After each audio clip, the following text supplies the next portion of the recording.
Good evening and welcome to The Proof is Out There. Our first story tonight takes us back to 1979. When Jimmy Carter was president, disco ruled the pop charts and I had hair. It was in that same year that one of Italy's most famous UFO incidents took place. And more than 4 decades later, we're still talking about it. It's June 18th, 1979. Pilot Marshal Giancarlo Ciccone is flying his Fiat G91 reconnaissance aircraft, outfitted with 4 cameras. They're about to come in handy. Around 11:30 a.m., Ciccone receives a radio transmission indicating the radar crew at Istrana Airfield has detected an unidentified object at low altitude. When Ciccone encounters the object, he uses the aircraft's cameras to capture some of the most puzzling UFO photos ever taken. It's this strange cylindrical shaped object. He says it sort of looks like a semi-squashed cigar. The sides of it are black, however, the middle section and the top are a slightly lighter color, and it seems to just be floating in the air. Now, this object is reportedly 20 to 25 feet long and around 10 feet wide with a dull, dark surface. And importantly, the alleged craft seems completely unaffected by the turbulence thrown from the plane's formidable jet wash. When the object begins climbing, Ciccone pursues, speeding past it as he sets up another photo run. But when he returns, the object has vanished into thin air. Strange, sure, but this is nothing new for Italy. Italy has a long history of UFO reports. Pentagon whistleblower David Grush has recently reiterated Italian claims that Mussolini had a secret UFO program, which recovered at least 1 downed craft. Grush says that when the Axis fell to Allied forces, the Allies confiscated the alien craft and shipped it stateside. Sound incredible? How about another incident with a few thousand eyewitnesses? One of the most famous cases in Italian UFO history occurred in 1954. There was a big soccer match in Florence, and a crowd of 10,000 people looked up and saw these strange objects flying over the stadium. Some accounts claim the objects dropped a glitter-like substance, and others describe the objects as looking like, you guessed it, a Cuban cigar. But as MJ Banias points out, this cigar-shaped sighting has something others may lack. This case has a lot going for it from a credibility perspective. One, you have a fighter pilot who knows the sky. He knows what should and shouldn't be up there. All pilots are trained to be aware of their surroundings and to be on the lookout for something unusual. Plus, the pilots who flew the Fiat G91 reconnaissance plane had very specialized training to observe, record, and report with critical detail. Could we have a better witness? Let's see how our experts do with this one. Rich Hoffman of the Scientific Coalition for UAP Studies begins his evaluation of Ciccone's sighting. Nobody's had craft that are cylindrical like this, without wings, without any typical structures that we normally see on aircraft, but it has positive lift. There's no propulsion system on it, and yet it's up in the air. And as astrophotographer Andrew McCarthy points out, it did manage quite a disappearing act. One of the most peculiar things about this object, it went from being stationary in midair to vanishing without a trace. In order to accelerate out of this area that quickly, it would have to have some kind of propulsion that didn't exist in 1979 and certainly doesn't still exist today. Some have speculated it could be a secret military test craft, but McCarthy doesn't see the logic. You would think if this was some secret military craft, they would have known what it was and not sent a fighter pilot to go document it. So we turn to another theory, that this object was a solar balloon. This actually really closely resembles a solar balloon. Solar balloons are made with black materials so that they can absorb the sun's energy so that they heat up the air and begin to float. As Hoffman points out, the balloon theory does also explain the sudden disappearing act. When it disappeared off radar, was that because the balloon blew up and disintegrated? But one piece of the balloon puzzle just doesn't fit: the object's stability in the face of Ciccone's roaring jet wash. In order to not be affected by the aircraft's turbulence, this object would have had to be tethered from at least 3 different locations. That way it would be stationary in the sky and not move at all. Despite being photographed from multiple angles, not a single tether is visible in these photographs of this object. It's really hard to say for sure. Our verdict? Genuine UFO. At first glance, everything about these pictures indicates we are looking at some kind of massive balloon. But the pilot's testimony about the object's bizarre stability in the jet wash poses far more questions than we have answers for. Now, let's move from the sky to heaven. Statues of the Virgin Mary that appear to cry have become pilgrimage sites for true believers. Are these real acts of God or underhanded hoaxes? When it comes to our next story, even official investigators have been left befuddled. It's the summer of 1973 in the outskirts of Akita, Japan. 42-year-old novice nun Sister Agnes Sasagawa has just joined a Catholic convent. When she arrives, the former Buddhist is totally deaf. That June, she reportedly sees brilliant light suddenly coming from the tabernacle where the chapel's Eucharist is stored. A couple of weeks later, a cross-shaped wound showed up on the inside left palm of her hand, bleeding profusely and causing her a lot of pain. Then, on July 6th, she actually heard a voice coming from the Virgin Mary statue. And how she heard it was profound. The voice said, "Be patient. Your deafness will soon be healed." Later, on the same day that Sister Agnes miraculously hears the voice with her deaf ears, the nuns notice what they believe to be blood flowing from a wound on this 3-foot-tall statue of the Virgin Mary. On 4 different occasions, the act of blood flow repeated itself from the Virgin Mary statue's right hand. On September 29th, the day that the blood disappeared, what the sisters then noticed was sweat that started to emerge from the forehead and neck of the statue. It also began to give off this scent of sweet roses. In Catholicism, red roses represent Christ's passion, and white roses symbolize the Virgin Mary's purity. More than a year later, in January 1975, is when the statue begins to weep. It's seen crying around 100 times over the next 6.5 years. Many Catholics across the world believe that the tears that come from the Virgin Mary are said to be crying over the sins of the world. This is Mary's way of having empathy for the sins and the sinners. As Our Lady of Akita had promised, in 1982, Sister Agnes suddenly and permanently was cured of her deafness. What's more, after 8 years of in-depth investigations, the local bishop recognized the supernatural character of the mysterious events that happened at the shrine. The entire diocese now venerates the statue. So, was this all truly an act of God, or was this something else entirely? Dr. Ed Hope considers that these strange incidents could have a natural, biological explanation. There have been findings that crying Virgin Mary statues are happening through natural rather than supernatural events. Like the materials used to create these statues may build up condensation, which might pool and then look like tears or even sweat. There's also been instances of fraud where people would actually put tears or blood on themselves. And Hope adds, there's also another, more sophisticated way to pull off a hoax. One of the other methods to fake this would be to make a duct system behind where fluid would be drawn through, and by making a small incision near where the tear duct would open up, it gives the impression that the tears are coming from the eyes.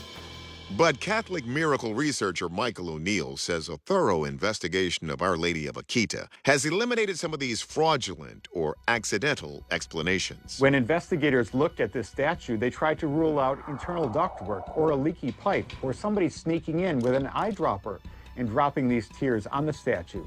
But these tears started and stopped with witnesses from the very beginning at the end of these occurrences. In addition, the sculptor has confirmed the statue was made from one solid piece of dry, hard wood. So there are no joints where piping could be added. O'Neill says scientists also did a thorough examination of the statue. Here's a close-up of this weeping statue of the Virgin Mary. Scientists have validated as them being human tears coming from this wooden statue. O'Neill adds that the other fluids have also been tested. They tested the tears, the blood, and the sweat emanating from the statue. They found that it was from group AB, group B, and group O. And in doing so, they also identified that it didn't match that of Sister Agnes Sasagawa, the mystic who is claiming these experiences. O'Neill believes it only leads to one conclusion. I personally consider the supernatural events that are claimed with Our Lady of Akita in Japan to be perhaps one of the greatest instances of miracles that the Catholic Church has ever examined. Our verdict? We are going to call this a possible miracle. The obvious explanations have been eliminated. The local bishop and the estimated 2,000 people who witnessed the Lady of Akita's tears certainly think God is involved here. What about you? Since its first rocket achieved orbit in 2008, SpaceX has continued to innovate and push the boundary of space exploration. And while CEO Elon Musk hopes to bring humans to Mars as soon as 2029, video from one SpaceX mission has raised concerns about what might await us in the final frontier. Mission and liftoff. It's April 23rd, 2021. SpaceX's spacecraft Endeavour is on its way to the International Space Station. 12 minutes after liftoff, the capsule containing 4 astronauts separates from the rocket's second stage. But as the crew back at NASA applauds the successful uncoupling, the live stream camera captures something truly shocking. A foreign object can be seen floating through the gap, missing the craft by mere seconds. The object is round, though not a perfect sphere, and it appears to be black in color, but its details are shrouded in shadow. It looks like if they hadn't separated in the nick of time, it would have impacted the spacecraft. And no one knows what it is. It's not an object anyone was tracking in orbit, so no one knew that it was going to be there. One theory that gains traction is that the object is some sort of scout UFO that originally came from a larger UFO. Basically, the idea is that alien craft are exploring our planet, and instead of landing with the mothership, they're launching these small reconnaissance vehicles, which is not that dissimilar to how we've explored our own solar system. Think that's too out there? Consider that Sean Kirkpatrick, former head of the Pentagon's UFO office, and Harvard astrophysicist Avi Loeb wrote a paper to support the theory. But what could be drawing the interstellar attention?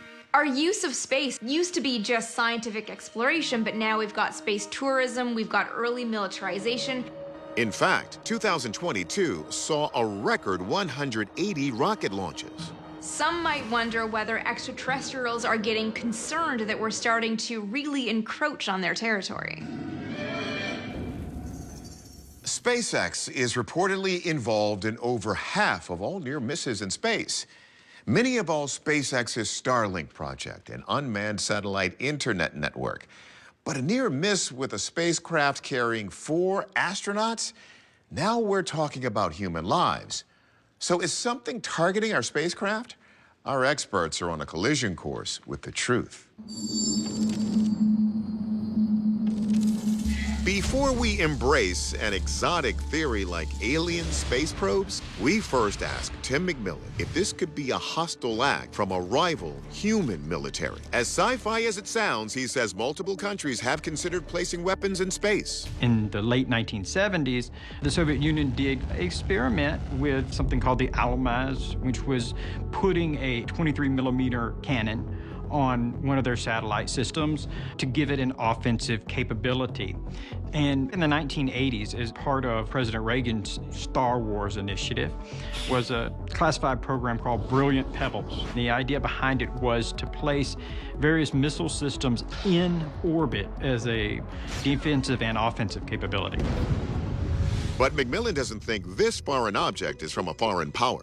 If someone had fired a weapon at the capsule, we would know, because a satellite system that's firing some type of projectiles would certainly be noticeable to the other space-based sensor systems that are already in place. What about another man-made object, a satellite? It's got none of the physical characteristics of a satellite, like the large solar sails. In addition to the fact that satellite systems are on known trajectory paths, and you certainly wouldn't have run the risk of an impact from the satellite. So it's definitely not a satellite.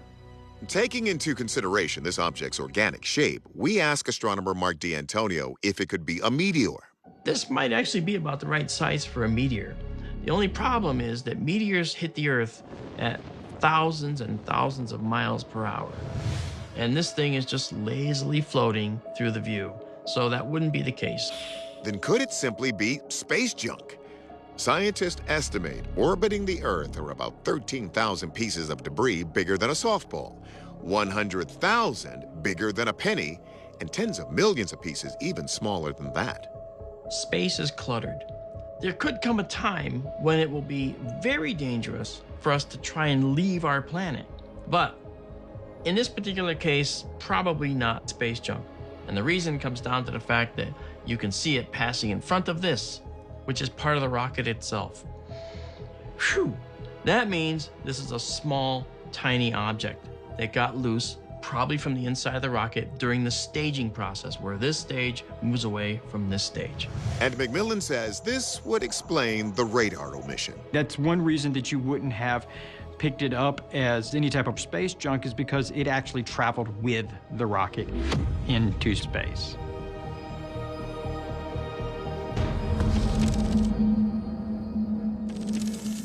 Our verdict, we are leaning toward rocket debris that broke off from the second stage, though we can't say for certain which piece of the rocket it was. It's sad to hear that pollution is becoming a problem in space like it is on Earth. Thankfully, NASA is well equipped to help spacecraft dodge most of the debris, with a meticulous catalog of 27,000 objects in Earth's orbit. We have all heard the expression, running around like a chicken with its head cut off. But what about swimming around like a fish with no head? Haven't heard that one? Well, it might catch on after our next video. November 2021, Oxbow Lake, Bangladesh. Recent college grad Ryan Rafa is getting ready to go fishing with his family when he spots something horrifyingly strange swimming towards him. He pulls out his camera and records this. A fish swimming gracefully in the water, completely devoid of its head. Surprisingly, the creature is acting naturally and seems to be perfectly fine, other than the fact that it's been decapitated. It was quite shocking because we never saw a headless fish ever in our lives. Neither did the locals. How is this fish still alive? This absolutely creeped us out.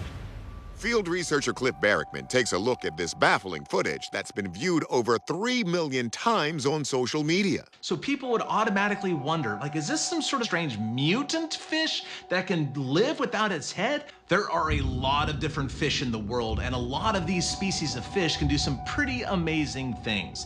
The Antarctic toothfish, for example, can swim through freezing cold water and not die because they have some sort of natural antifreeze in their blood.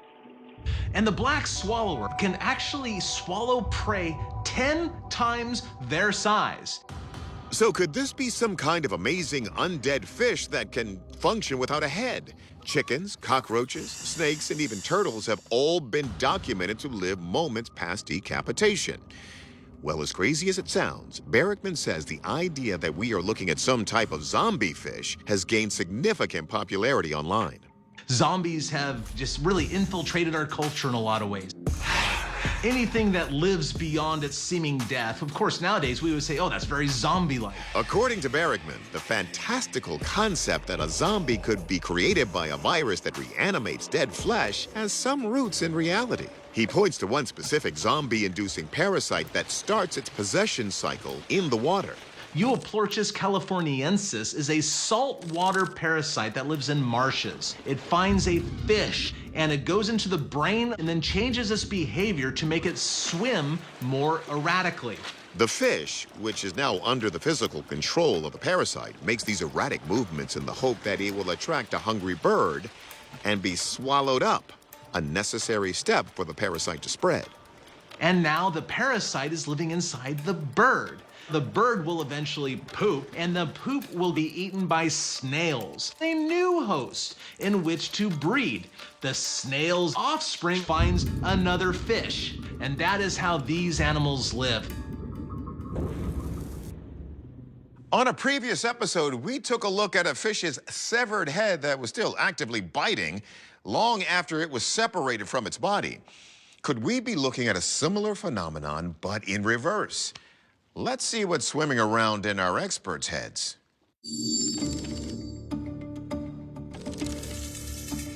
We first checked in with our video forensic analyst, Michael Primo, to make sure what we're looking at here is real. We weren't able to identify any particular tool that had manipulated it or any evidence that it was manipulated. From a general point of view, this file appears to be genuine. There are no inconsistencies or evidence of CGI that I'm alarmed with. According to Primo, whatever this is, it's real. So we went to biologist Floyd Hayes to see if he thought we could be looking at some parasite-controlled zombie fish. This cannot be an example of a parasitic infection because there's no head for a parasite to infect. What I think happened is the head was severed by a predator or by the propeller blade of a boat, and it's still able to swim for a while before it dies. Marine biologist Shay Steingass agrees with Hayes that this fish definitely encountered some mishap, but there might be a little more here than meets the eye, or in this case, eyes. It appears to be a Plecostomus. Plecostomus, or plecos, are very tough. We can actually see what appear to be the eye sockets of this fish. The brainstem of these animals is actually located behind the eye sockets. So as long as it has basic parts of its brain and central nervous system in place, it can survive for quite a period of time until it essentially runs out of calories from eating. It still has gills and it still has muscles, but it probably won't live too much longer based on what I'm seeing here.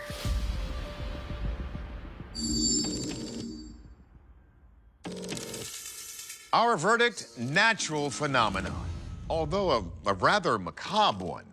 Thanks to an intact brainstem, this fish is still able to swim normally for a finite amount of time. And while our friend here may have become a viral internet star, it doesn't look like he'll be getting ahead in life anytime soon.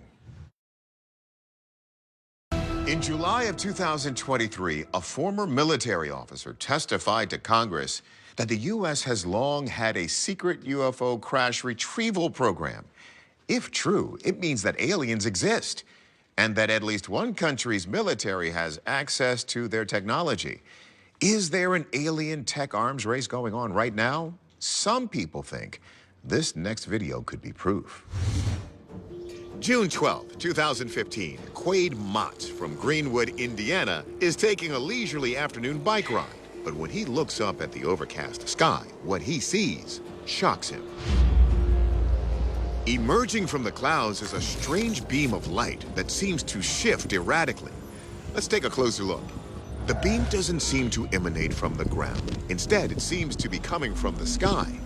The beam ominously pulses and changes direction, leaving Quade unnerved. I've never seen anything like it before. And the way it kept moving back and forth, like it looked like almost like a lightning, but it wouldn't go away. It just kept moving and staying like in the same spot.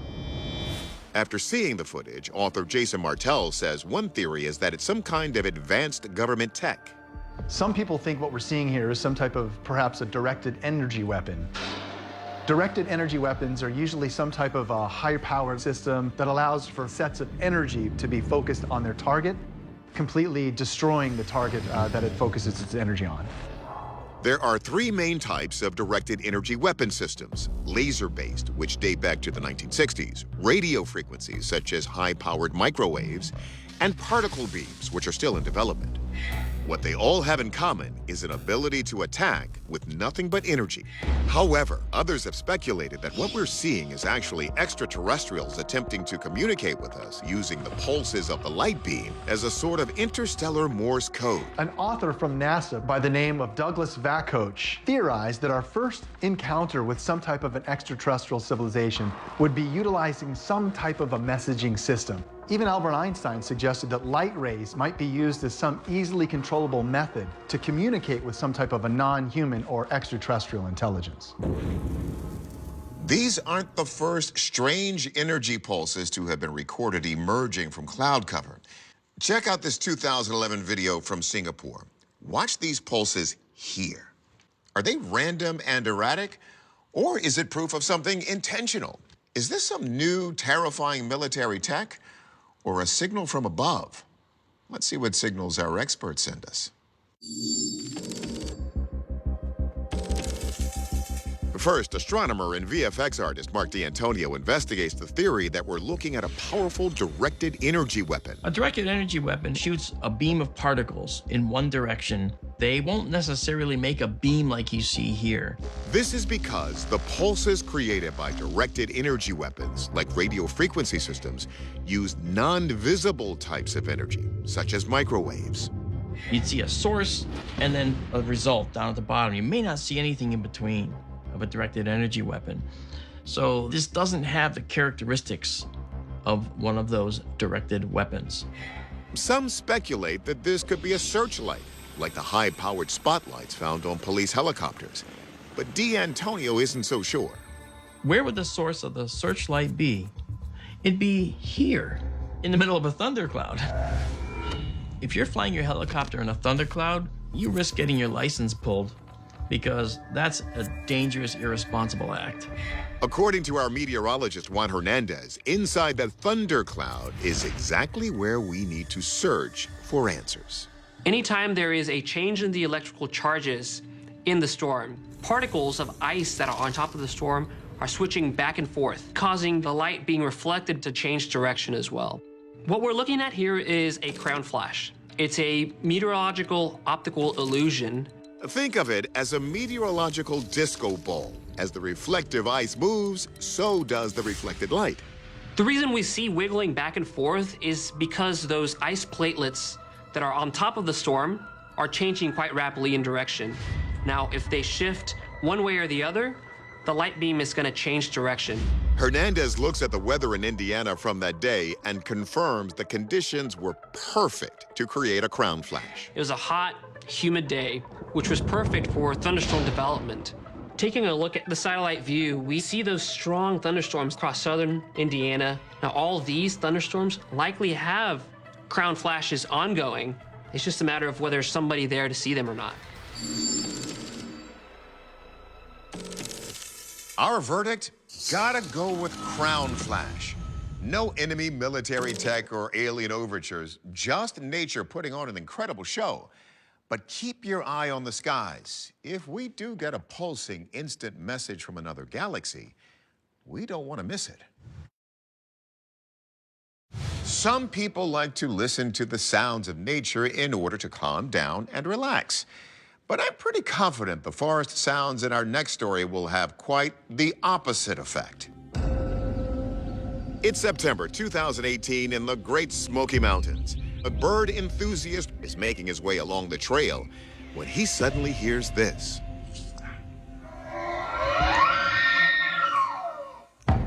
At first, many listeners assume it's a buzzsaw, starting and stopping. However, there are no known logging operations happening in the area. So another theory emerges. Could it be the trees themselves? For centuries, stories of living or magical trees can be found all over the world. You can find examples in Greek mythology, where you have creatures like the dryads, who are forest spirits that inhabit every tree. And even in Arab folklore, you can find examples of jinns living in trees.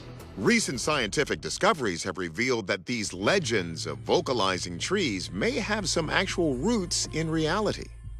Recent experiments in Tel Aviv have even shown that plants that are exposed to painful pressures, such as damage or dehydration, can emit sounds. The results of this experiment could alter the way that we think about the plant kingdom, which has, up until now, often been thought of as silent.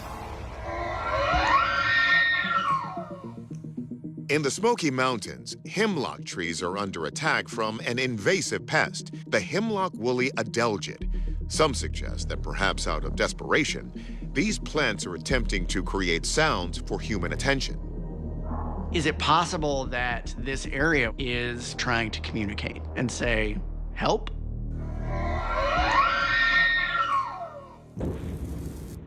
Scientists believe the Smoky Mountains to be somewhere between 200 and 300 million years old. Some of the full-grown trees there are older than half a millennium. I would imagine if a tree that old could talk, it would have some pretty fascinating things to say. But for now, let's listen to our experts.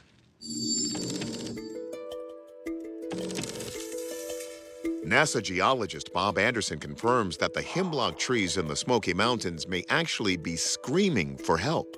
There's research going on that plants can actually make sound. The research recently happened at Tel Aviv University where they recorded a tomato plant at ultrasonic frequencies. About up to 16 feet away, they were still hearing this clicking or popping sound. It's not a rhythmic sound. It usually happens when the plant is low on water or it has stem damage. Some scientists theorize that these sounds are being made by air bubbles forming and bursting in the plant's vascular systems. And while plants and certain other animals may hear these sounds, unfortunately, humans can't. Most plant sounds are in what we call the ultrasonic range, which means that they're very, very high-pitched. Humans cannot hear in the ultrasonic spectrum. And so if the trees or if any plants were making that kind of sound, humans would not be able to pick it up. And as far as a mechanical sound, such as a buzzsaw, Anderson says no way. With a man-made sound like a drill or construction, the sounds are much more consistent and have a very narrow frequency range. This sound starts, stops, goes up in pitch, it goes down in pitch. The most obvious thing would be that it is biological. And while Anderson is a geologist and not a wildlife biologist, he has an educated guess about which local creature might be making this noise. In the video, you can see what appears to be a female elk. Male elk can make a sound that's very deep and very hollow that comes out during the mating season. So I can almost come to the conclusion that there is a male elk in the area. Is it possible that this otherworldly sound is just a mating call from a male elk? We checked with forensic audio analyst Professor Rob Maher. When the male elk are trying to attract females, they emit a sound that's referred to as bugling. And here's an example. The frequency range of the most energy in these cases is very similar, and then the duration is very similar.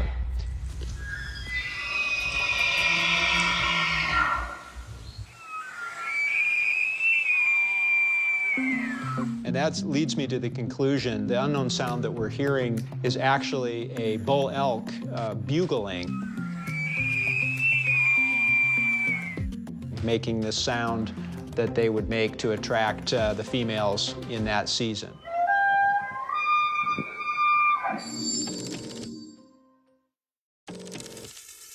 Our verdict, bull elk mating cry. So no screaming trees desperate for help this time, just an obnoxiously loud male elk desperate for love. Renaissance artist Leonardo da Vinci once said, "The eyes are the window of the soul." But there's a man in Turkey who's been challenging that notion since he was 12, and he just might be able to teach Leonardo a thing or two about painting. March 2009, Ankara, Turkey. Artist Eşref Arman is at work in his studio. He may look like an ordinary painter, but as the camera films him working, Eşref reveals something extraordinary about his background. Ben 1953 yılında İstanbul'da doğdum. görme engelli olarak doğdum.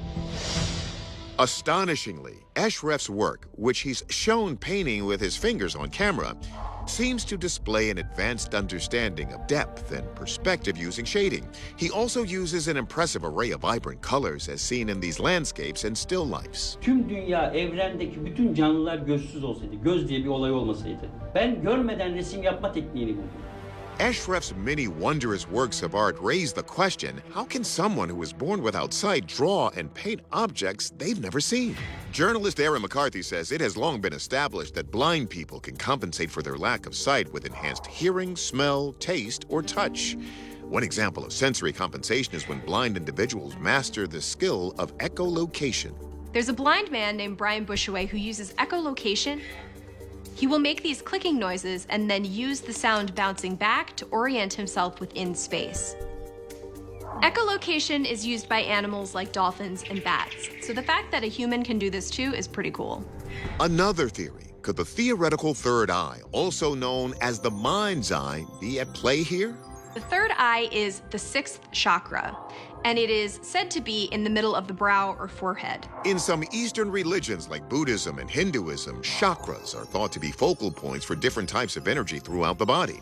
The third eye chakra is sometimes referred to as our sixth sense and is said to be linked to perception, awareness, and communication with the spirit world. Opening up the third eye is said to increase intuition, spiritual perception, and universal connection, and helps you access information beyond what we see with our own eyes. More than 300 years ago, philosopher William Molyneux pondered whether a blind person who was suddenly able to see would be able to visually identify objects which they previously knew only by touch. A study finally answered the question in 2011. No, blind patients who gained vision through cataract surgery could not identify such objects by sight. So, what can explain Eshreff's ability? Let's get our expert's perspective. First up, Dr. Ed Hope explains why the third eye theory doesn't pass the test. We all, in fact, have a third eye, and this is a small gland right in the center of your head called the pineal gland. And it's called the third eye because it actually has some cells in it that are very similar to the photoreceptors at the back of your eye. Now, the pineal gland's function has nothing to do with it being a sensory organ. In fact, it secretes melatonin to regulate your sleep-wake cycle. It has no sensory function within humans. This doesn't rule out that some people can activate a spiritual third eye. Yet Hope believes Eshreff isn't employing any extrasensory abilities, but he's instead just using the senses that most humans are born with in exceptional ways. The sensitivity of our touch sensors in our fingers are second only to our tongue and lips. And he uses that to feel exactly what he's about to draw. And then he uses an ability called stereognosis, which is the idea that we can build pictures in our mind. And then he's able to translate that through the paint. In 2004, Harvard University scientists ran brain and eye scan tests on Eshreff. They discovered that his brain's visual cortex became activated whenever he began painting or drawing, which theoretical physicist Dr. Michio Kaku identifies as an astonishing example of human adaptation. When I saw evidence of what this person can do, I said to myself, it must be an example of neuroplasticity. The brain basically rearranges itself so the visual areas are being hijacked and the sensory areas of touch are expanding. So this person is using the sense of touch to compensate for the fact that the person has no visual instincts. But what about those realistic colors and his ability to use shading to portray depth perception? Kaku says, practice makes perfect. He has to be trained as a child to understand that the sky is blue and white with clouds, that this paint here represents yellow. Yellow in turn represents the color of the sun. Perspective requires your movement in the third dimension. For example, the farther you are away, the smaller you are. Somebody has to teach him that, and of course it takes time. But eventually, he became a master of both. Colors are all correct, and the perspectives are all in the right proportions. And that's how he's able to make these fantastic paintings. Our verdict, Ashraf's artistic ability seemed... The night the first tape arrived at the newsroom, wrapped in brown paper and smelling faintly of dust and engine oil, I was already convinced that truth had a habit of disguising itself as coincidence, and this belief framed everything that followed, because the proof is out there was never meant to be a hunt for spectacle, but an excavation of patterns, those repeating scars on the surface of human testimony that suggest something beneath, something persistent and quietly patient.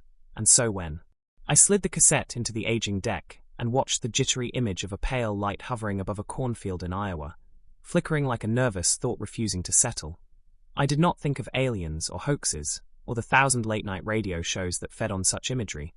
I thought instead of the farmer's voice layered over the static, trembling not with fear, but with an odd, reverent irritation, as if he had been interrupted by a guest who refused to explain himself, and that tone, that human note of being addressed by the unknown, would echo through every case that followed, from classic UFO sightings recorded on obsolete formats to grainy photographs of a so-called headless zombie stumbling through a sugar plantation at dawn, each artifact arriving like a fragment of a larger confession that no single witness could finish. And in that first hour of footage, I realized the series would not be about answers, but about the uncomfortable discipline of staying with a question long enough to feel it change you, because the light did not dart away or explode into clarity. It simply drifted, steady as a held breath, and the farmer's dog refused to bark, a detail that would later be dismissed by skeptics, but that stayed with me like a fingerprint on glass, subtle yet undeniably present. And as the episode unfolded, voices layered upon voices, analysts, pilots, astronomers, each trying to domesticate the image with language, I felt the familiar tension between explanation and experience tightening, the sense that by naming something we sometimes lose it. And so I began to write, not to resolve, but to record, to give the phenomena the dignity of being described without being reduced. And when the tape ended, the newsroom lights humming like tired insects above me, I knew that this project would demand a different kind of attention, one that allowed doubt to coexist with wonder without forcing either to surrender. Because what unsettled me was not the possibility of visitors from elsewhere, but the realization that our tools for certainty were built for a smaller, more obedient universe. And this was only the beginning, because the next file, logged under a misspelled title and a date scratched out and rewritten, contained a police report from a rural town where witnesses claimed to have seen a figure walking without a head, its shoulders rising and falling as if breathing through absence. And the language of the report was clinical, almost bored yet threaded with an unease that leaked through the margins, describing footprints that ended abruptly in the mud and a smell like wet copper hanging in the air. And as I cross-referenced the location, I discovered it overlapped with a cluster of unexplained aerial sightings from the late 1960s, a coincidence that tempted the mind toward narrative even as it warned against it. Because the danger of this work was always the seduction of pattern-making, the human tendency to connect dots until a constellation appears, and yet to refuse connection entirely would be to deny the very impulse that drives inquiry. And so the series walked that narrow bridge, presenting footage, testimony, analysis, then stepping back to let the viewer feel the vertigo of not knowing. And in my novelization, I wanted to preserve that sensation, the way each segment opened a door without telling you what room you were entering, like the episode where a former military radar operator described tracking an object that split into three, each part maintaining speed and altitude as if obeying a shared intention, his voice steady, almost apologetic, as though he were aware of the weight his words carried and wished they did not. And the experts argued, some citing instrument error, others pointing to atmospheric phenomena, but none could quite erase the image of a machine or presence capable of such choreography. And I remembered thinking how often the most convincing lies are unnecessary, because the truth, when it appears, rarely conforms to our expectations of drama. Instead it arrives sideways, wearing the clothes of the ordinary, and this was exemplified by the headless zombie footage, which when first shown looked laughable, a silhouette staggering against the light, but when slowed and examined frame by frame revealed inconsistencies too precise to be easily faked, the way the shoulders twisted independently, the way the gait suggested balance without sight, and a forensic pathologist was brought in not to confirm the impossible, but to eliminate the possible, and his conclusion, cautious and unsatisfying, was that the footage depicted a human form moving in a way he could not readily explain. And that phrase, could not readily explain, became a refrain, because it marked the boundary between skepticism and humility, and as episodes accumulated, so did the sense that the world was less finished than we pretended, that there were drafts of reality overlapping our own, occasionally bleeding through in lights, in figures, in voices captured accidentally on tape, and yet the show never claimed revelation. It offered process, the slow, often frustrating labor of investigation, and in writing this, I found myself drawn to the people behind the evidence, the witnesses whose lives were quietly reshaped by encounters that did not make them special but made them uncertain, like the schoolteacher who saw a disc hover above the football field and later confessed that the hardest part was not the disbelief of others, but the erosion of her own confidence in memory, the way recollection began to feel negotiable. And this, I think, is the unspoken cost of proof, because to seek it is to risk destabilizing the self. And as part 1 closes, not with a conclusion, but with an opening, the viewer and reader alike are invited into that instability, to sit with images that resist closure, to consider that the phrase, "the proof is out there," is less a promise than a provocation, asking not whether the unknown exists, but whether we are prepared to encounter it without forcing it to conform. And so the light over the cornfield remains unresolved, the headless figure remains unexplained, and the investigation remains ongoing. A reminder that mystery is not a failure of knowledge, but a condition of being alive in a universe that does not owe us clarity, and it is here, at this threshold between curiosity and restraint, that our journey truly begins. If part 1 was about the moment curiosity first sharpens into obsession, then part 2 unfolds in the quieter, more dangerous territory, where familiarity begins to dull fear, and the unknown starts to feel almost conversational. Because once the first case is aired, the floodgates opened in a way no one on the production team had fully anticipated, and suddenly, the proof is out there, was no longer a curated investigation, but a magnet, drawing in testimonies from people who had waited decades for permission to speak, their letters arriving creased, overwritten, sometimes accompanied by photographs, so worn they looked like artifacts rescued from a fire. And as I sifted through them, translating this raw archive into narrative, I realized the show had become less about extraordinary events and more about the ordinary persistence of memory, about how a single unexplained moment could echo through an entire life like a low-frequency hum, shaping choices, silences, even marriages, and this was evident in the case that anchors this part, the so-called classic UFO sighting from 1977, not because of its visual clarity, which was mediocre at best, but because of the convergence of witnesses, 6 strangers in 3 different locations describing the same object at the same time, an elongated shape glowing amber, moving not with speed, but with deliberation, as if speed itself were irrelevant, and the show presented their accounts side by side, cutting between them without commentary, allowing the subtle overlaps and contradictions to surface naturally. And what struck me was not the agreement, but the differences, the way each person framed the sighting according to their inner life. The truck driver comparing it to a barge on a river, the teenage girl insisting it moved like a thought rather than a machine, the retired engineer fixating on angles and trajectories while studiously avoiding speculation, and as the experts weighed in, calculating possible aircraft, balloons, atmospheric plasmas, the narrative tension did not resolve but thickened, because every explanation explained something while leaving something else untouched, and this incompleteness became the true subject, mirrored later in the episode dedicated to the headless zombie phenomenon, which by now had acquired a grim folklore of its own, stripped of its initial absurdity by repetition, as new footage surfaced from different decades and regions, always similar, yet never identical, figures moving, with an unsettling economy of motion, never collapsing, never interacting, simply passing through the frame like punctuation marks in someone else's sentence, and skeptics were quick to propose costumed performers or camera tricks. But the show's strength lay in its insistence on process, showing us the work of debunking as carefully as the presentation of the claim, and in one particularly revealing segment, a visual effects artist reconstructed the footage using period-accurate equipment, demonstrating how difficult it would have been to achieve the observed distortions without modern tools, yet stopping short of declaring the footage authentic. And that restraint, that refusal to leap, gave the series its peculiar authority, because it trusted the audience to sit with ambiguity. And as I wrote, I felt myself drawn deeper into the psychology of belief, how the human mind oscillates between skepticism and surrender, especially when confronted with patterns that almost make sense.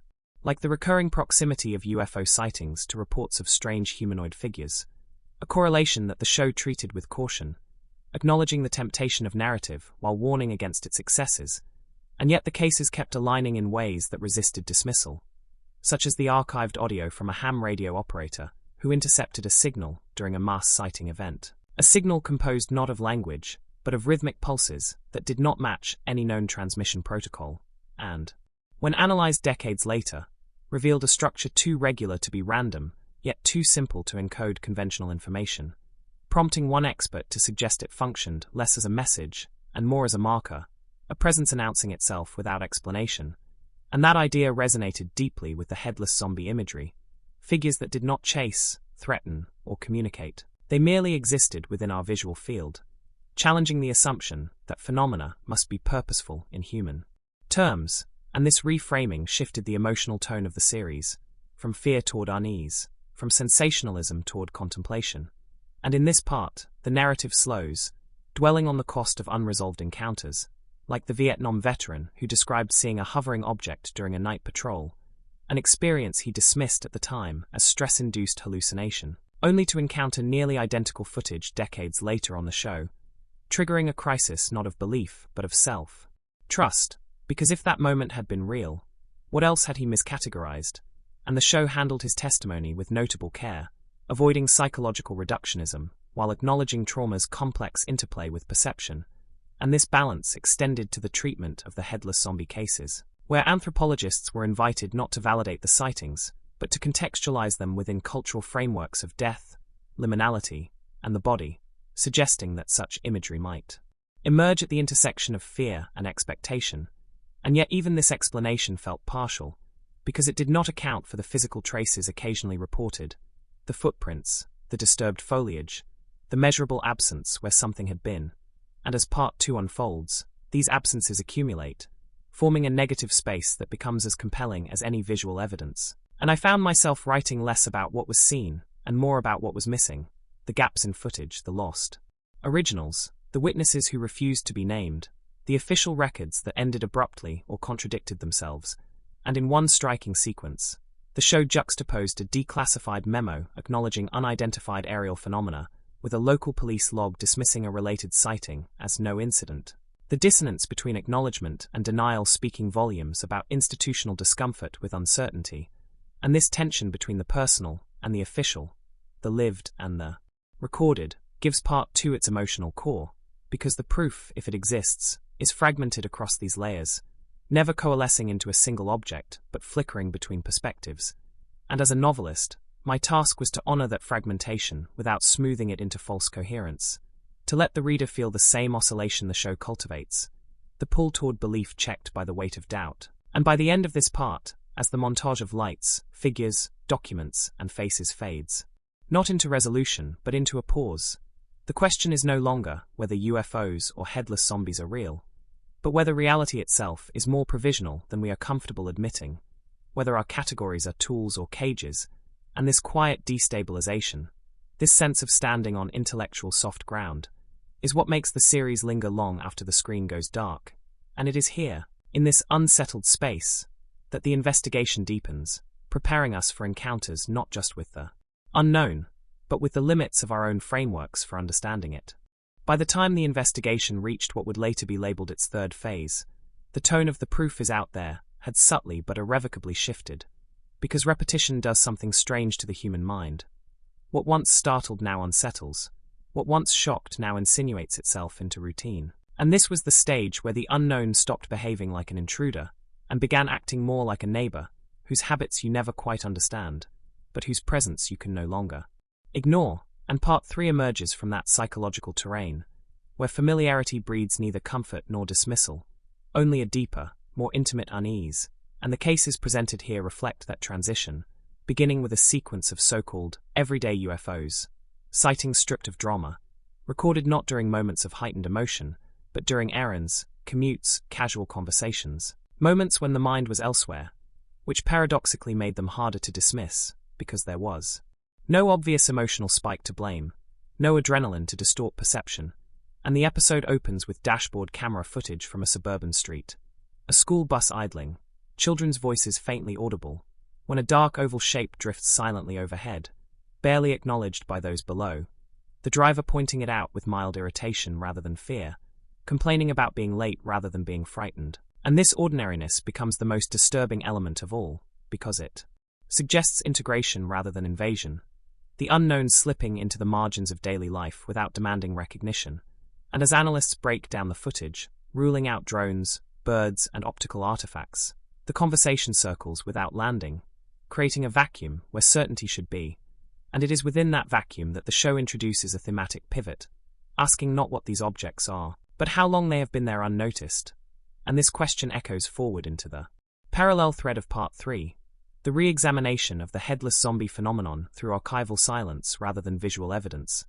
Because while the earlier episodes focused on footage and photographs, this part turns to absence, to reports where something should have been documented, but wasn't, police logs with blank fields, hospital records referencing unidentified injuries with no patient attached, death certificates amended without explanation, and one particularly chilling example involves a rural clinic that recorded treating a man with severe trauma to the cervical spine, injuries consistent with decapitation. Yet the patient was alive, conscious, and discharged within hours, the file later sealed and partially redacted. And while skeptics argue clerical error or exaggeration, the pattern of such anomalies clustering around known sighting hotspots raises uncomfortable questions about what qualifies as evidence, because the show never asserts that these cases prove the existence of headless entities. Instead, it highlights the systemic response to anomalies, the reflexive bureaucratic smoothing over of events that resist classification. And this focus on systems rather than creatures reframes the narrative, making the unknown less monstrous and more corrosive, eroding the reliability of records we depend on to anchor reality. And as I translated this into prose, I found myself increasingly attentive to tone, to the way witnesses spoke, not in the language of terror but of frustration, embarrassment, even boredom, like the sanitation worker who described seeing a headless figure crossing an alley at dawn, then hesitating to report it because he didn't want to be that guy. A phrase that captures the social cost of anomaly, the pressure to self-censor in order to remain legible within consensus reality. And this social dimension becomes central in Part 3, as sociologists are brought in to discuss stigma, not to explain away sightings, but to explain silence, why so many experiences surface only decades later, often triggered by seeing similar footage on the show, creating a feedback loop where representation validates memory, and memory in turn feeds representation, a dynamic the series acknowledges without exploiting, careful not to present testimony as contagion, yet honest about the human need for narrative permission. And this self-awareness distinguishes the proof is out there from earlier paranormal programming, positioning it less as a tribunal and more as a forum. And within this forum, the question of intent arises, not intent of the phenomena, but intent of the investigation itself, because viewers begin to ask whether the show is seeking truth or cultivating uncertainty. And Part 3 leans into that discomfort by presenting a case that actively resists framing, the so-called vanishing corridor, a stretch of rural highway associated with repeated UFO sightings and reports of humanoid figures lacking discernible heads, but with no consistent visual documentation, only sensor data anomalies, fluctuations in electromagnetic fields, inexplicable vehicle malfunctions, and time discrepancies reported by drivers who emerge from the corridor convinced they have lost minutes or hours, yet with no memory of an event to fill that gap. And the show reconstructs one such journey using GPS data, dashcam footage that cuts out inexplicably, and the driver's own halting testimony, which is notable not for what it describes, but for what it cannot, the sense of a blank space where experience should be, and neurologists are consulted, proposing dissociation, microsleep, or stress-induced amnesia. But these explanations falter when confronted with synchronized sensor failures across multiple vehicles. And again, the series refuses resolution, presenting competing interpretations without forcing hierarchy. And this refusal becomes a mirror, reflecting the viewer's own tolerance for uncertainty, because Part 3 is less about proving the extraordinary and more about documenting the erosion of explanatory authority, the way expertise itself fragments under sustained ambiguity. And this fragmentation is echoed visually in the episode's editing. Quick cuts between archival footage, modern interviews, data visualizations that almost but never quite align, creating a rhythm of near meaning. And in my novelization, I aim to preserve that rhythm through syntax, allowing sentences to stretch and coil, accumulating. Clauses without closure, mirroring the experience of circling an unsolvable problem. And this stylistic choice is not indulgent but thematic, because the show suggests that our discomfort with ambiguity is not a flaw but a feature, a signal that we are operating at the edge of our conceptual capacity. And nowhere is this clearer than in the climactic segment of Part 3, where a former intelligence analyst discusses the internal classification of unexplained phenomena, describing a tiered system. Not based on threat, but on interpretive difficulty, with the highest tier reserved not for the most dangerous, but for the least interpretable events, those that resist modeling, simulation, or narrative integration. And when asked whether headless humanoid sightings fall into this category, the analyst pauses, then answers carefully that they are structurally problematic, a phrase that lingers, because it suggests the issue is not belief but architecture, the architecture of understanding itself. And this insight reframes the headless zombie not as a horror trope, but as a conceptual anomaly, a figure that violates assumptions about embodiment, agency, and perception, forcing us to confront the limits of our categories. And as Part 3 draws to a close, it does so not with spectacle, but with quiet accumulation, a montage of witnesses looking away from the camera, of documents with missing pages, of skies empty, except for the possibility of something just out of frame, and the narration, restrained and deliberate, reminds us that absence is not the opposite of evidence, but a kind of evidence itself, one that requires patience rather than conquest. And this patience becomes the ethical core of the series, the willingness to sit with not knowing without rushing to fill the void. And as I finish this part, I am aware that the story is no longer about UFOs or headless figures in isolation, but about the evolving relationship between humans and uncertainty, about how repeated exposure to the inexplicable reshapes not just belief but attention, teaching us to notice the margins, the glitches, the quiet inconsistencies that hint at a reality more layered than our maps suggest. And it is within those layers that the next phase of the investigation waits. Less visible, more intimate, and perhaps more unsettling than anything encountered so far. Part 4 begins at the point where curiosity curdles into something heavier, a kind of investigative fatigue that does not extinguish wonder but tempers it with caution, because by now the proof is out there, has accumulated enough unresolved material to make certainty feel not just elusive, but almost irresponsible. And this shift is reflected in the way the series starts interrogating its own methods, questioning not only what is being shown, but how it is being framed, who is allowed to speak, and which silences are inadvertently being amplified. And this self-scrutiny emerges most clearly in the exploration of what the producers call legacy evidence, materials inherited from previous decades of investigation, often stripped of context, often filtered through the biases of earlier eras, and yet still exerting a gravitational pull on contemporary discourse, because the past has a way of insisting on relevance when it remains unsettled. And so Part 4 opens with a deceptively simple artifact, a reel-to-reel audio recording labeled only with a date and the word object, recovered from a private estate sale and traced back to a defunct civilian research group active in the late 1950s. And the recording itself is unremarkable at first: ambient noise, wind, distant voices, then a sudden tonal shift, a low-frequency hum that causes the tape to distort, stretching time, bending pitch. And when modern audio engineers attempt to clean it up, they find that the distortion is not a byproduct of damage, but a feature of the original recording, as if the sound itself altered the medium. And this discovery reframes the evidence not as documentation of an event, but as an imprint of interaction, a subtle but profound distinction that echoes throughout the episode, because it suggests that some phenomena do not merely appear within our instruments but act upon them, challenging the assumption that technology is a neutral observer. And this theme extends into the revisiting of classic UFO cases that had long been dismissed as Cold War hysteria, where radar blips and pilot sightings were recontextualized using modern analytical tools, revealing patterns that earlier investigators lacked the capacity to detect, such as coordinated movements across different sensor systems that imply intentional navigation rather than random anomaly. And yet the show resists triumphalism, careful to note that reinterpretation is not revelation, that new tools can illuminate but also distort, projecting contemporary expectations backward onto incomplete data.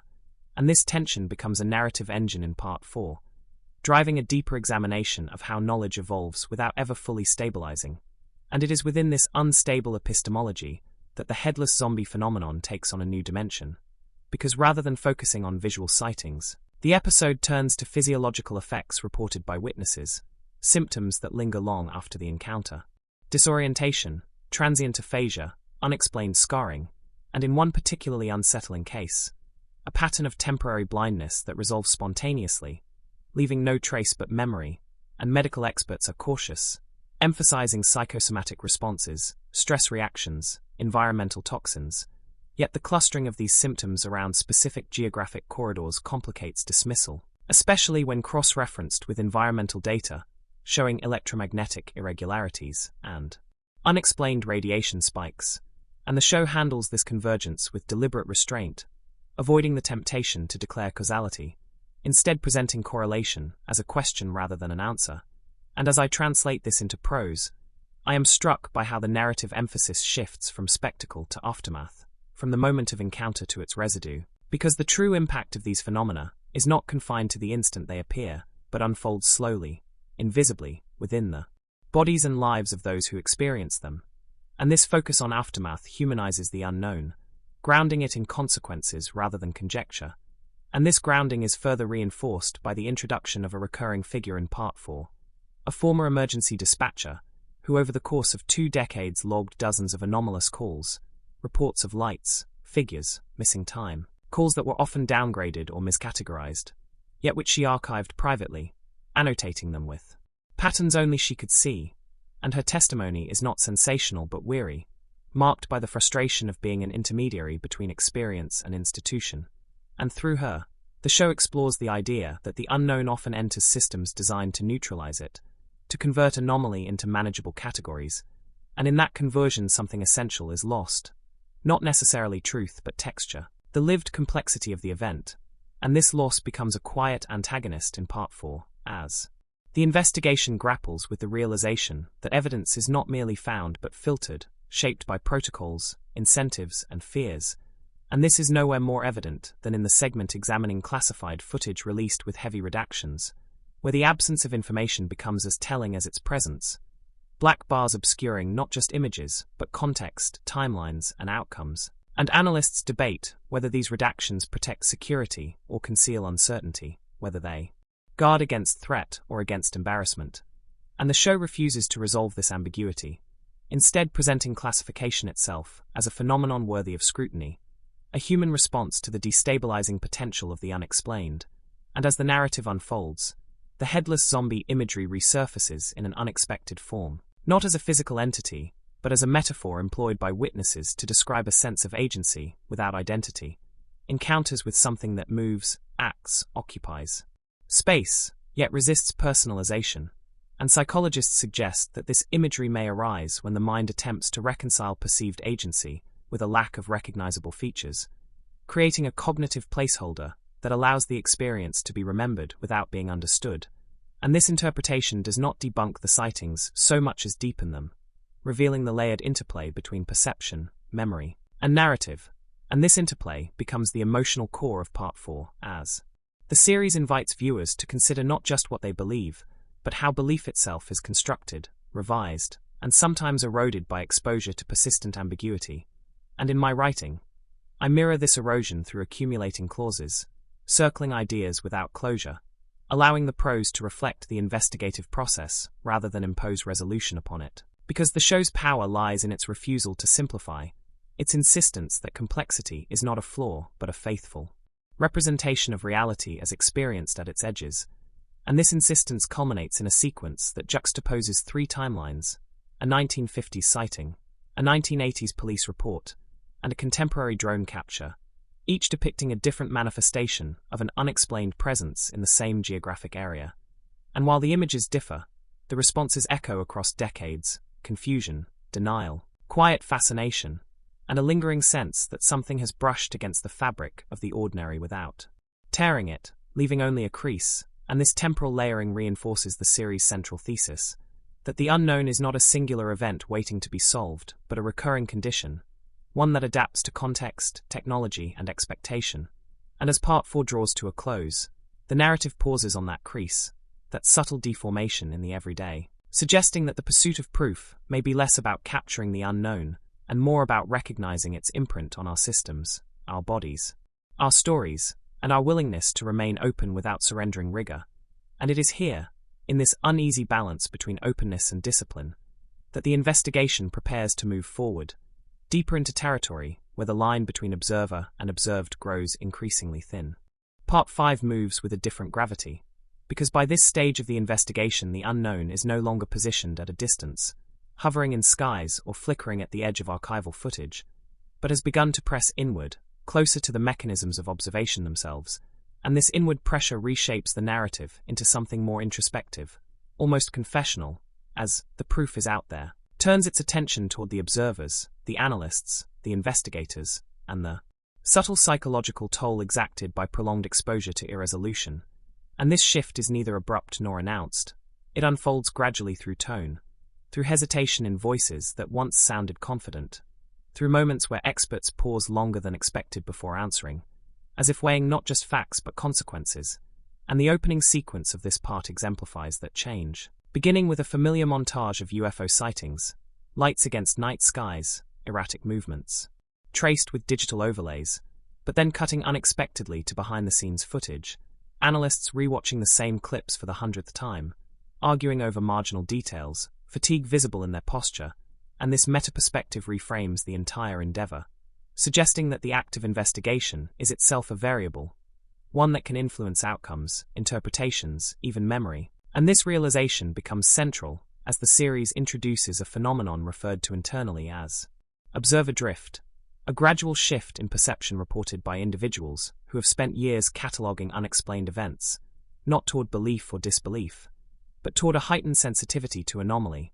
a tendency to notice inconsistencies in unrelated contexts, to question assumptions that once felt stable, and psychologists consulted in this segment are careful to differentiate this from paranoia, framing it instead as a form of cognitive adaptation, the mind recalibrating in response to sustained ambiguity. And this concept resonates deeply with the headless zombie cases revisited here, because rather than presenting new footage, Part 5 focuses on longitudinal interviews with witnesses previously featured, tracking how their understanding of the encounter has evolved over time. And what emerges is not a slide into fantasy, but a slow, often painful renegotiation of reality, where initial shock gives way to doubt, doubt to suppression, and suppression to a quiet acceptance that something occurred which may never be fully integrated. And one witness describes it as carrying an unresolved chord, a tension that never resolves into harmony, but also never fades, influencing how subsequent experiences are interpreted. And this metaphor becomes a structural guide for the episode, as multiple narratives overlap without converging, creating a polyphony of partial understandings. And this polyphony is further complicated by the introduction of a controversial case involving a research assistant who begins to experience recurrent dreams after analyzing headless zombie footage, dreams that mirror reported encounters in uncanny detail, prompting debate about suggestion, subconscious patterning, and the ethics of immersive research. And the show handles this delicately, avoiding sensationalism, presenting expert commentary that emphasizes the brain's propensity to simulate unresolved stimuli, yet also acknowledging the discomfort of correspondence between dream imagery and independent reports. And this discomfort is not resolved but contextualized within a broader discussion of how humans process the unknown, often through narrative rehearsal, whether waking or sleeping. And as I write this section, I am struck by how the unknown migrates from external phenomenon to internal landscape, blurring the boundary between encounter and interpretation. And this blurring is mirrored in the episode's exploration of archival contamination, the idea that evidence itself may be subtly altered by the expectations of those who handle it, through selective preservation, emphasis, or neglect. And historians are brought in to discuss how entire eras of anomalous research were shaped by cultural anxieties, Cold War fears, millennial anticipation, technological optimism, and how these contexts leave fingerprints on the records we inherit. And this insight reframes classic UFO cases not as static mysteries, but as evolving texts, reread and reinterpreted across generations. And the show applies this lens to the headless zombie phenomenon, tracing its earliest appearances in folklore, colonial records, and labor camp rumors, not to reduce modern sightings to myth, but to demonstrate how certain images persist because they articulate enduring anxieties about labor, identity, and disposability, the body reduced to function, agency without recognition. And this symbolic reading does not negate the physical reports. Instead, it deepens them, suggesting that the power of such encounters lies partly in their ability to resonate across symbolic registers, and this resonance is explored further through a striking segment on language, where linguists analyze how witnesses struggle to describe what they saw, resorting to negation. It had no face, no head, no features, defining the phenomenon by absence rather than presence. And this linguistic pattern reveals the limits of descriptive frameworks when confronted with entities that violate basic schemas. And the show posits that such violations may be precisely what makes these encounters memorable, because they resist assimilation into existing categories, and this resistance extends to the investigators themselves, as Part 5 documents internal disagreements within the production team about narrative direction, some arguing for stronger skepticism, others for greater openness. And this transparency becomes a strength rather than a weakness, illustrating that inquiry is not a monolith but a contested space shaped by values as much as evidence. And this contestation culminates in a pivotal case involving synchronized sightings across multiple continents within a narrow time window, lights reported in different hemispheres exhibiting similar movement patterns, accompanied in 2 locations by reports of humanoid figures lacking discernible heads. And while the temptation to declare a global event is palpable, the show resists, focusing instead on the difficulty of coordinating hoaxes. At such scale, while acknowledging the human tendency to connect disparate events, and statisticians are consulted to model coincidence, producing results that are inconclusive yet unsettling, reinforcing the series' commitment to presenting complexity without capitulation. And as Part 5 progresses, the emotional register deepens, shifting from curiosity to introspection, as witnesses and investigators alike confront the possibility that the search for proof may never culminate in certainty, and that this lack of closure is not a failure, but an inherent feature of the subject. And this realization is articulated most poignantly in the closing sequence, where a veteran analyst reflects on decades of work, admitting that the most profound change has not been in his beliefs about UFOs or headless figures, but in his understanding of knowledge itself, how it is provisional, negotiated, and always incomplete. And this admission does not signal defeat, but maturity, a willingness to remain engaged without demanding resolution. And as the episode fades out, the imagery returns to the familiar: night skies, empty roads, silent fields. But now they feel altered, charged not with threat, but with potential, as if the unknown has seeped into the texture of the everyday. And in this way, Part 5 marks a turning point, where the investigation ceases to be solely about what is out there, and becomes equally about what happens within us when we accept that some questions may remain open indefinitely. And it is from this psychologically enriched terrain that the next phase of the journey will emerge, carrying with it not just evidence, but the accumulated weight of uncertainty itself. Part 6 unfolds like a slow recalibration, the moment when the investigation, having turned inward, now begins to push outward again, but with altered priorities, because by this point, the proof is out there, has absorbed enough uncertainty to understand that escalation does not necessarily mean amplification, and that the most revealing material may emerge not from the spectacular, but from the subtle intersections where data, testimony, and environment overlap without announcing their significance. And so this part is structured less around singular cases and more around zones, geographic and conceptual spaces, where anomalies recur with just enough regularity to resist dismissal, yet never enough to allow prediction.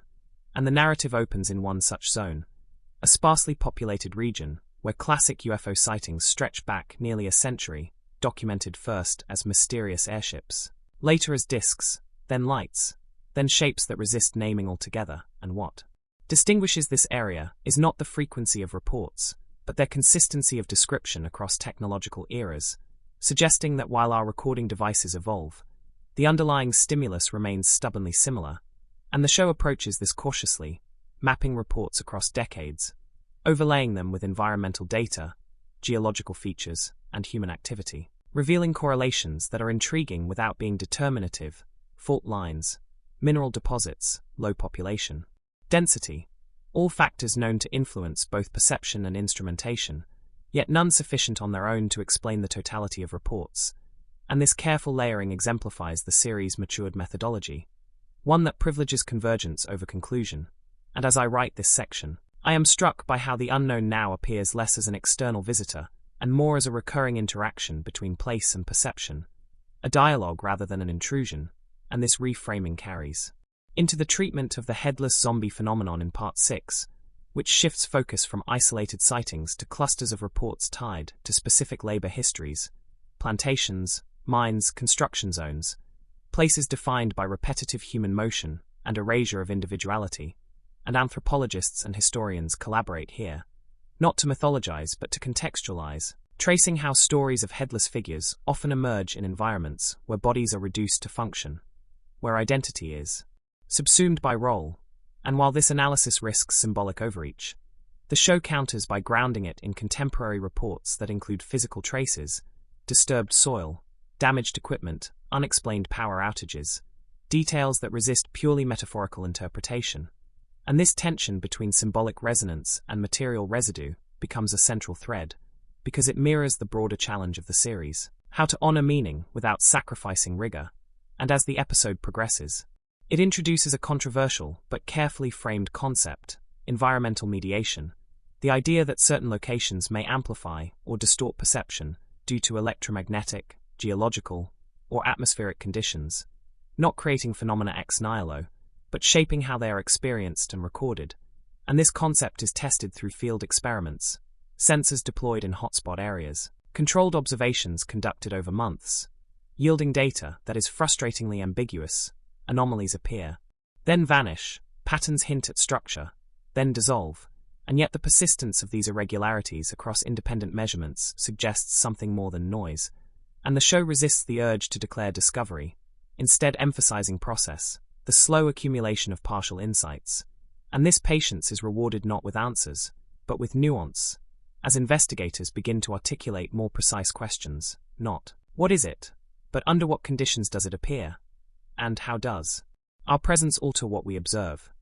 And this reflexivity marks a significant evolution in the narrative, acknowledging that the observer is not outside the system, but embedded within it, influencing outcomes through attention, expectation, and methodology.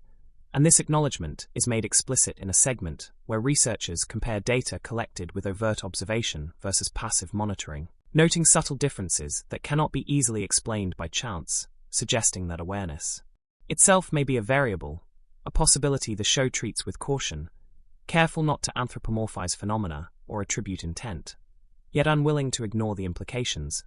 And this theme resonates with earlier discussions of observer drift, now expanded beyond psychology into epistemology, the study of how knowledge is formed.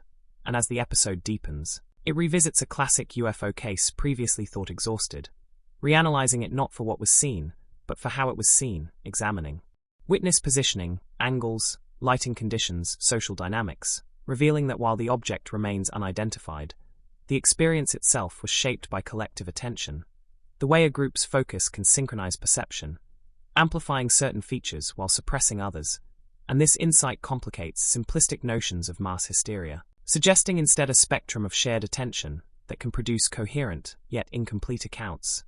And this spectrum becomes relevant again when the headless zombie reports are examined through crowd dynamics, noting that sightings often occur at transitional times, dawn, dusk, shift changes, moments when groups disperse or reassemble, creating liminal conditions both socially and perceptually.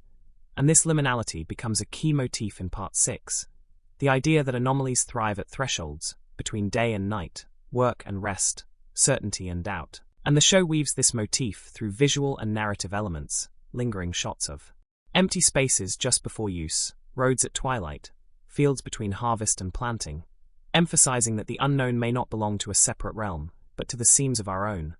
And this emphasis reshapes the emotional tone, replacing fear with attentiveness, inviting viewers to notice rather than anticipate. And as a novelist, I find this shift particularly compelling, because it aligns with a more mature engagement with mystery, one that values sustained observation over revelation. And this maturity is tested in a challenging segment involving a failed investigation, an attempt to capture definitive evidence that yields nothing, weeks of monitoring producing only normal data, leading some team members to question whether the phenomenon is receding or whether the conditions for its appearance were misunderstood. And the show does not edit around this failure, it foregrounds it, using it to illustrate the non-linearity of inquiry, the way progress often includes apparent regressions. And this honesty reinforces the series' credibility, acknowledging limits without retreating into cynicism. And this acknowledgement extends to ethical considerations, as Part 6 explores the impact of investigation on local communities, residents who feel exposed or trivialized by attention, others who feel validated but anxious, worried that increased scrutiny might bring unwanted consequences. And these voices complicate the narrative, reminding us that the pursuit of proof has social costs. That curiosity can disrupt as well as illuminate, and this ethical layer deepens the series, grounding abstract questions in lived realities. And it is in this context that the headless zombie imagery is reframed once more, not as spectacle, but as a symbol of invisibility, of people and experiences rendered headless by systems that refuse to see them fully. And while the show is careful not to conflate metaphor with mechanism, it acknowledges that the power of such imagery lies in its ability to articulate what is otherwise unspeakable, the sense of being present yet unrecognized, active yet unnamed. And this acknowledgement does not resolve the mystery, but enriches it, adding depth without closure. And as Part 6 approaches its conclusion, it returns to the question of proof, not as an object to be found, but as a process to be refined, suggesting that proof may be less about certainty and more about coherence across perspectives, a fragile alignment that can never be fully stabilized. And this idea is encapsulated in the final sequence, where multiple investigations are shown in parallel, sensors recording, witnesses waiting, analysts reviewing, all engaged in acts of attention that may or may not yield results. And the narration emphasizes that the absence of immediate evidence does not negate the value of observation. That patience itself is a form of rigor, and as the screen fades, the sense is not of culmination but of deepening, the investigation settling into a rhythm that accommodates uncertainty without surrendering curiosity. And it is from within this rhythm, this sustained attentiveness to the seams of reality, that the next part will emerge, poised to confront not new phenomena, but new ways of seeing what has been there all along. Part 7 marks the point where the investigation acquires a kind of quiet confidence, not the confidence of answers, but of endurance, the sense that uncertainty itself has become navigable terrain rather than hostile wilderness. And this change subtly but decisively alters the way the proof is out there frames its material, because instead of chasing escalation, the series now leans into accumulation, allowing small, seemingly insignificant details to accrue meaning through repetition and resonance. And this part opens not with a dramatic sighting, but with a single sentence spoken almost offhandedly by a long-time field researcher. It's not that they're rare, it's that we don't linger. A remark that becomes the conceptual spine of the episode, reframing the unknown not as elusive, but as temporally misaligned with our habits of attention. And from this premise, Part 7 unfolds as an extended meditation on duration, on what happens when observation is sustained beyond the point of novelty. And the first case exemplifies this approach, involving a remote observation station originally established for meteorological research, where over years of continuous data collection, analysts begin to notice recurring anomalies that only emerge when data is viewed across long time spans, slight deviations in sensor readings, subtle patterns in atmospheric disturbance, moments where instrumentation behaves consistently strangely rather than erratically, and the show takes care to emphasize that none of these anomalies would qualify as proof in isolation, yet together they suggest persistence, something that returns without announcing itself, and this persistence becomes the emotional undercurrent of Part 7, mirrored in the revisiting of classic UFO footage that, when re-examined frame by frame across multiple copies, reveals discrepancies introduced not by hoaxing, but by duplication itself, generational degradation that paradoxically preserves certain features while erasing others, creating a palimpsest where the object is less visible than its effect on the medium, and media historians are brought in to discuss how repetition alters perception, how seeing the same clip hundreds of times can flatten its strangeness, while simultaneously embedding it deeper into cultural memory. And this insight segues into the treatment of the headless zombie phenomenon, which in Part 7 is approached through narrative endurance rather than evidentiary novelty, focusing on communities where such stories have persisted for generations, passed down not as sensational tales, but as warnings, metaphors, or matter-of-fact acknowledgements of something that occasionally appears, and then withdraws, and ethnographers speak with residents who do not frame these encounters as paranormal at all, but as part of the landscape, something to be respected rather than solved. And this perspective challenges the investigative impulse at the heart of the show, raising uncomfortable questions about whether some phenomena resist proof not because they are unreal, but but because proof itself is the wrong mode of engagement. And the series does not shy away from this tension, instead placing it at the center of the narrative, juxtaposing the patience of local knowledge with the urgency of modern inquiry. And this juxtaposition becomes especially poignant in a segment where a research team installs monitoring equipment in an area associated with repeated headless figure sightings, only to find that community members are ambivalent, supportive yet wary, concerned that attention might disrupt a balance they have learned to live with. And this ethical complexity deepens the series, reminding viewers that investigation is an intervention, not a neutral act, and that the desire for clarity can sometimes conflict with the need for coexistence. And as I render this into prose, I find the language slowing, sentences elongating to reflect the temporal stretch that defines Part 7. Because the show itself slows down here, lingering on empty frames, extended silences, data visualizations unfolding gradually, inviting the viewer to adjust their own rhythm of attention.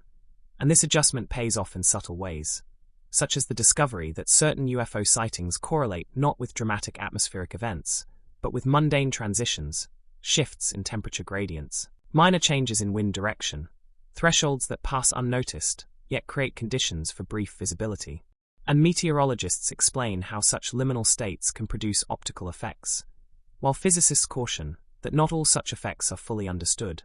And again, the series resists closure, presenting these explanations as partial lenses rather than definitive answers, and this multiplicity of lenses becomes a recurring motif, as Part 7 explores how different disciplines illuminate different facets of the same phenomenon without exhausting it, and this interdisciplinarity reaches its most compelling expression in the analysis of a long-term time-lapse project that inadvertently captures a recurring luminous anomaly over several years, a faint glow that appears at irregular intervals, always in the same location, always just at the edge of perceptibility, and while the footage never resolves into a clear object, its persistence defies easy dismissal, prompting debate about whether proof must be spectacular to be meaningful, or whether subtle regularity itself constitutes a kind of evidence. And this debate mirrors the broader philosophical turn of the series, which now seems less interested in convincing skeptics than in refining questions, and this refinement extends to the headless zombie imagery, which in Part 7 is analyzed through the lens of movement rather than form, biomechanics experts examining gait patterns, balance, center of gravity, concluding that many reported movements are inconsistent with known performance techniques, yet stopping short of declaring the impossible. And this careful balance exemplifies the show's matured voice, one that acknowledges anomaly without fetishizing it. And this voice becomes especially resonant in a segment devoted to archival interviews with deceased witnesses, their words preserved on tape, voices speaking from the past about encounters that were never resolved. And the emotional weight of these testimonies lies not in what they prove, but in what they carried, decades of quiet certainty or unresolved doubt. Lives shaped around moments that could not be shared openly, and as these voices fade in and out, layered over images of the places where the encounters occurred, the sense emerges that the unknown is not merely a subject of investigation, but a companion to human experience, something that walks alongside us intermittently, indifferent to our need for explanation. And this companionship is neither comforting nor hostile. It simply is, and the series invites viewers to sit with that neutrality, to consider the possibility that meaning does not always announce itself through resolution. And this invitation is reinforced by the episode's refusal to culminate in a single focal case, instead ending with a constellation of minor anomalies, none decisive, all suggestive, forming a pattern only if one is willing to step back and accept incompleteness. And this acceptance is framed not as resignation, but as sophistication, a recognition that some aspects of reality may be apprehended only obliquely, through patience, repetition, and respect for limits.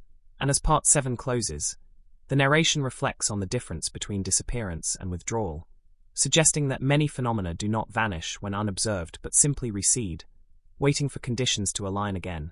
And this idea lingers, reshaping the way earlier cases are remembered, reframing them not as isolated incidents, but as moments of brief alignment between human attention and a broader, less legible system.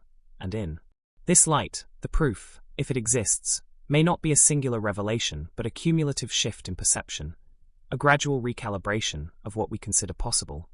And it is with this recalibration underway that the series prepares to move into its next phase, one that will test whether endurance, patience, and humility are enough or whether the desire for certainty will reassert itself in new and potentially destabilizing ways. Part 8 arrives at a moment of tension that feels less like a climax and more like a tightening spiral. Because after endurance comes temptation, the temptation to finally impose structure, to convert accumulation into declaration. And the proof is out there, enters this phase acutely aware of the risk, aware that the longer uncertainty is sustained, the stronger the pressure becomes to resolve it, even artificially. And this awareness shapes every choice in this part, beginning with the decision to foreground contradiction rather than coherence, to place incompatible interpretations side by side without editorial smoothing. And this strategy is immediately apparent in the opening case, a widely circulated piece of footage showing a luminous object descending behind a ridgeline and re-emerging moments later at a different altitude, footage that had already been analyzed extensively online, polarizing audiences into camps of believers and debunkers. And rather than rehashing familiar arguments, the show reconstructs the entire analytic chain, showing how different assumptions produce different conclusions, how the same pixels yield radically different objects depending on whether one begins with trust or suspicion.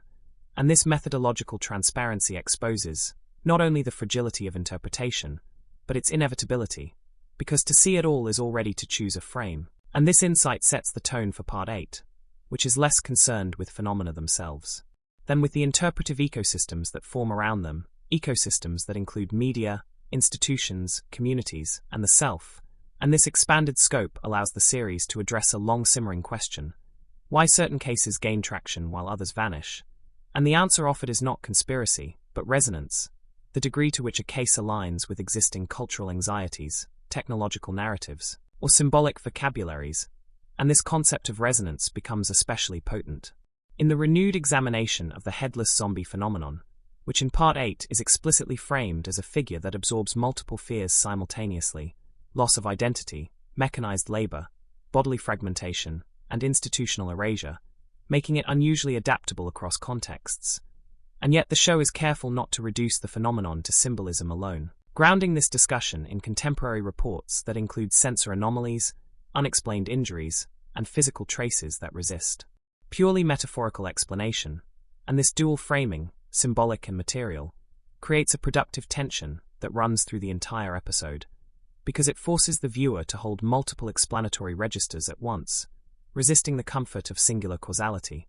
And as I translate this into narrative form, I find myself leaning into juxtaposition, allowing conflicting interpretations to coexist within the same sentence, reflecting the show's refusal to arbitrate prematurely. And this refusal becomes increasingly challenging as Part 8 introduces its most controversial material, a set of leaked documents purportedly outlining an internal classification system for unexplained phenomena, not by threat level, but by cognitive impact, a term that immediately draws scrutiny, because it suggests concern not with what the phenomena do, but with what they provoke: confusion, destabilization, reinterpretation of norms.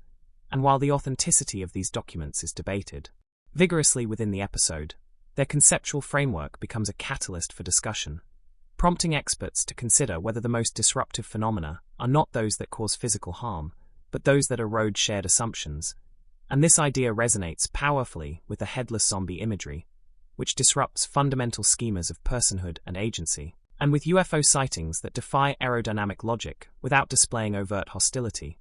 And the show navigates this terrain cautiously, acknowledging the speculative nature of such frameworks while recognizing their explanatory appeal.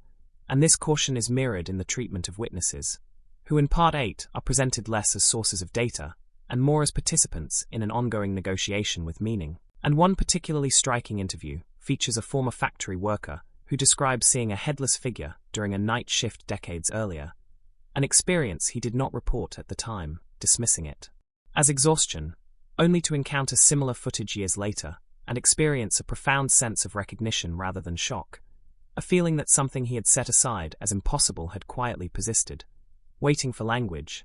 And this delayed recognition becomes a recurring motif, illustrating how experiences can lie dormant until cultural conditions allow them to surface. And this surfacing is not portrayed as contagion, but as articulation, the gradual emergence of narratives capable of holding what was previously unspeakable. And the show reinforces this by examining archival silence, periods where reports drop off not because phenomena cease, but because attention shifts, funding dries up, stigma intensifies, and this cyclical pattern of visibility and invisibility complicates linear narratives of progress, suggesting that inquiry itself is subject to cultural tides. And this realization feeds into a broader critique of media dynamics, as Part 8 examines how sensational framing can distort both evidence and expectation, creating feedback loops where witnesses unconsciously tailor testimony to anticipated reception.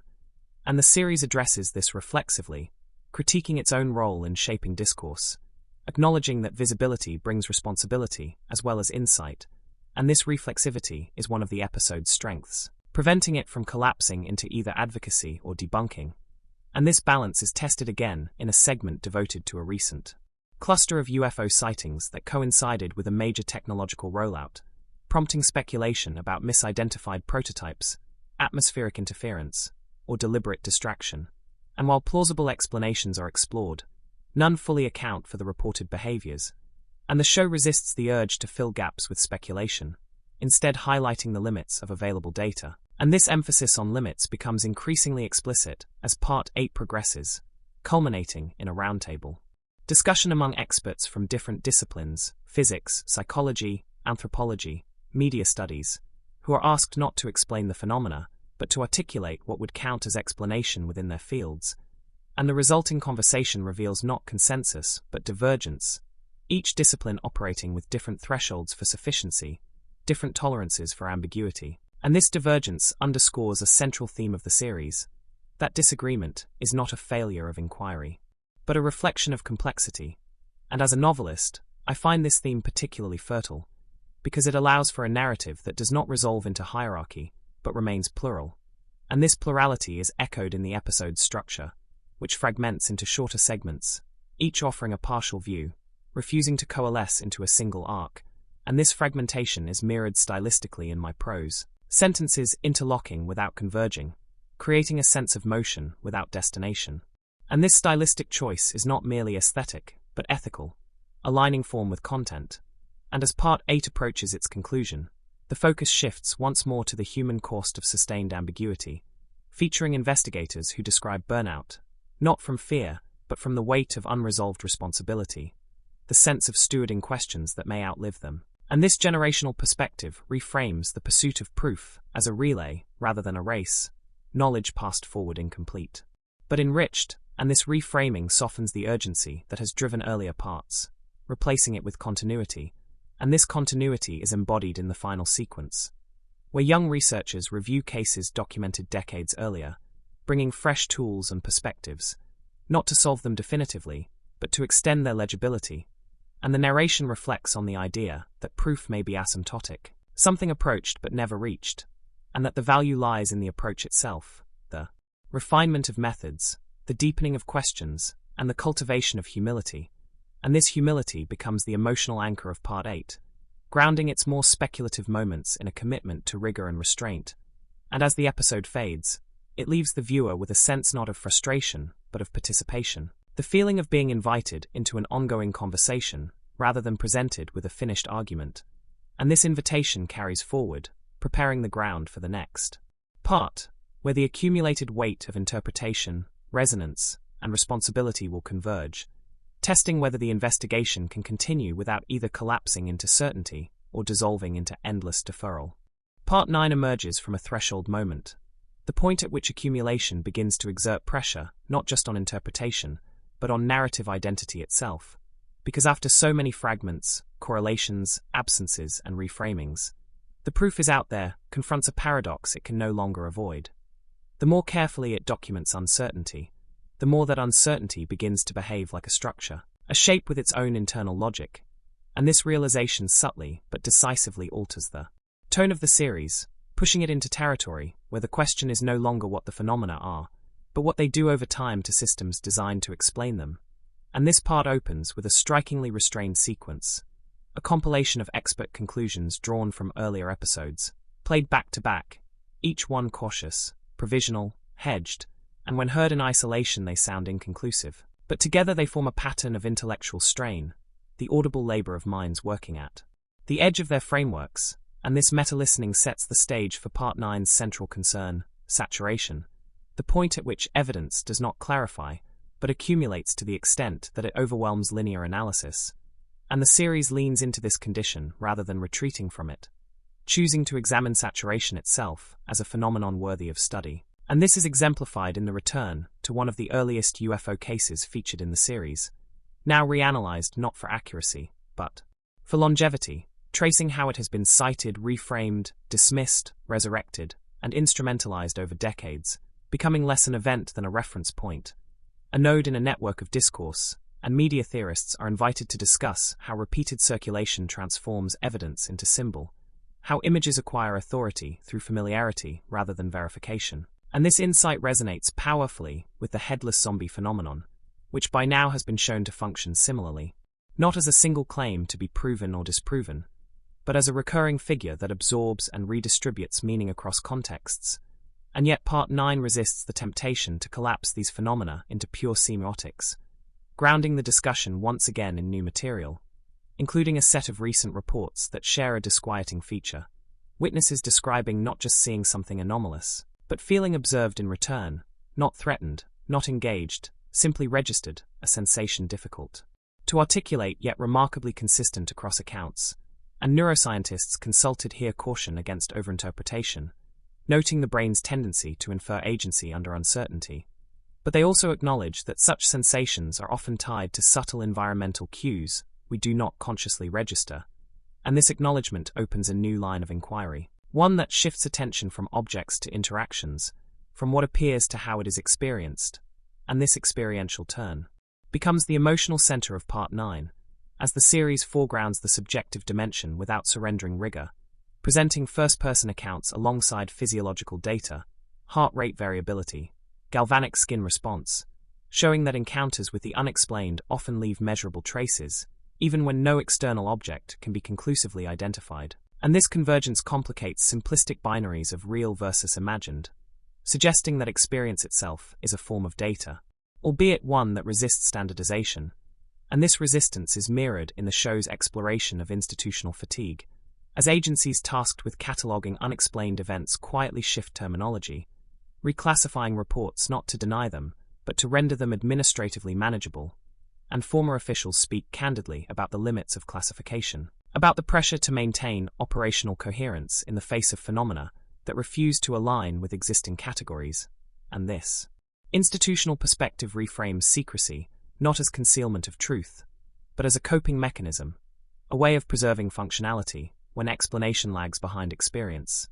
And this reframing deepens the ethical complexity of the series, challenging viewers to consider whether transparency is always the highest good, or whether there are moments when acknowledging uncertainty publicly can destabilize trust more than it informs.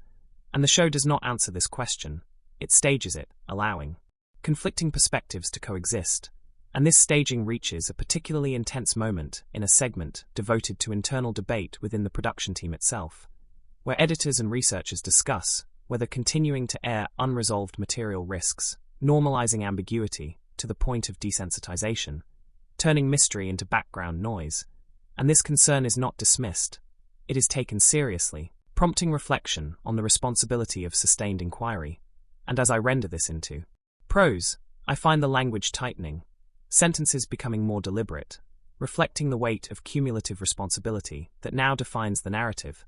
And this weight is felt most acutely in the return of several long-term witnesses whose lives have been quietly shaped by their encounters, not through obsession, but through adjustment, subtle shifts in worldview that influence career choices, relationships, and tolerance for uncertainty.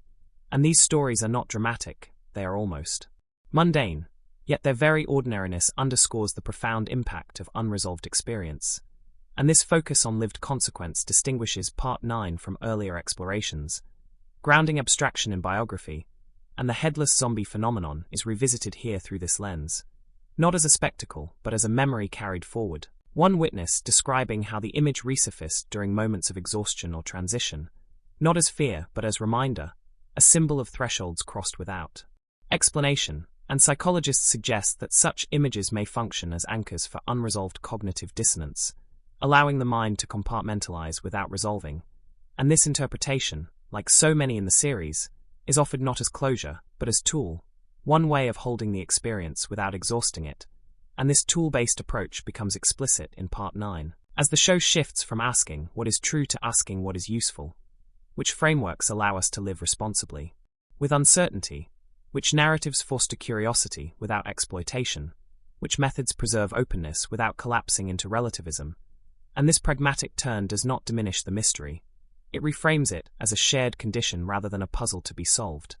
And this reframing is embodied in the episode's closing sequence, where multiple investigations are shown at different stages, some beginning, some ongoing, some quietly abandoned, each representing a different relationship to the unknown.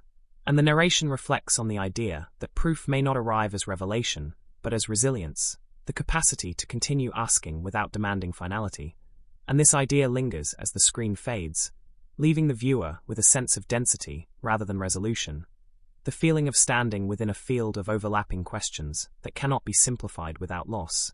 And it is from within this density, this saturated landscape of partial understanding, that the series moves toward its final acts, carrying forward not answers, but a refined awareness of what it means to seek them.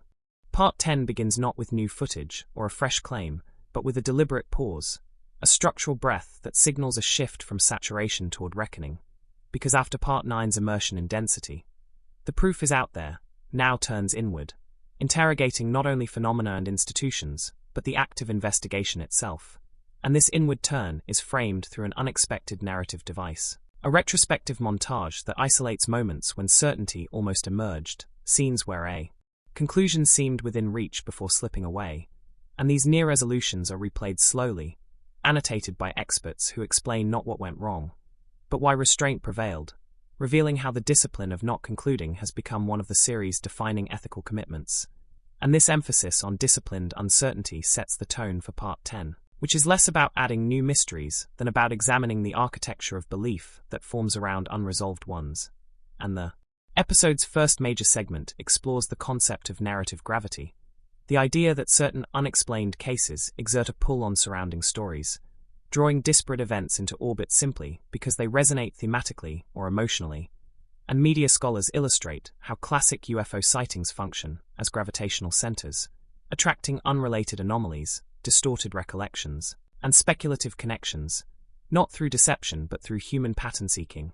And this framework is then applied to the headless zombie phenomenon, which by now has become emblematic not because of its plausibility, but because of its symbolic efficiency, a figure that compresses fear, absurdity, and ontological rupture into a single image. And Part 10 treats this not dismissively, but analytically, unpacking how such figures persist precisely because they are resistant to resolution, adaptable across contexts, and emotionally sticky.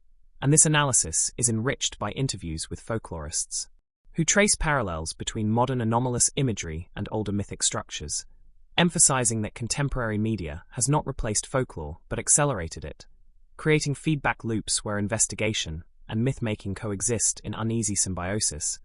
And this insight complicates the series' mission, raising the question of whether investigation can ever be fully disentangled from myth production, especially when the unknown is framed narratively, and the show does not shy away from this tension, instead foregrounding it in a candid discussion among producers, where they debate whether their careful framing inadvertently contributes to the very mythicization they seek to avoid. And this meta-conversation, presented without irony, deepens the series' self-awareness, transforming Part 10 into a meditation on responsibility. And from here the episode pivots to a deeply human angle, focusing on investigators themselves, not as authorities, but as individuals navigating prolonged exposure to ambiguity.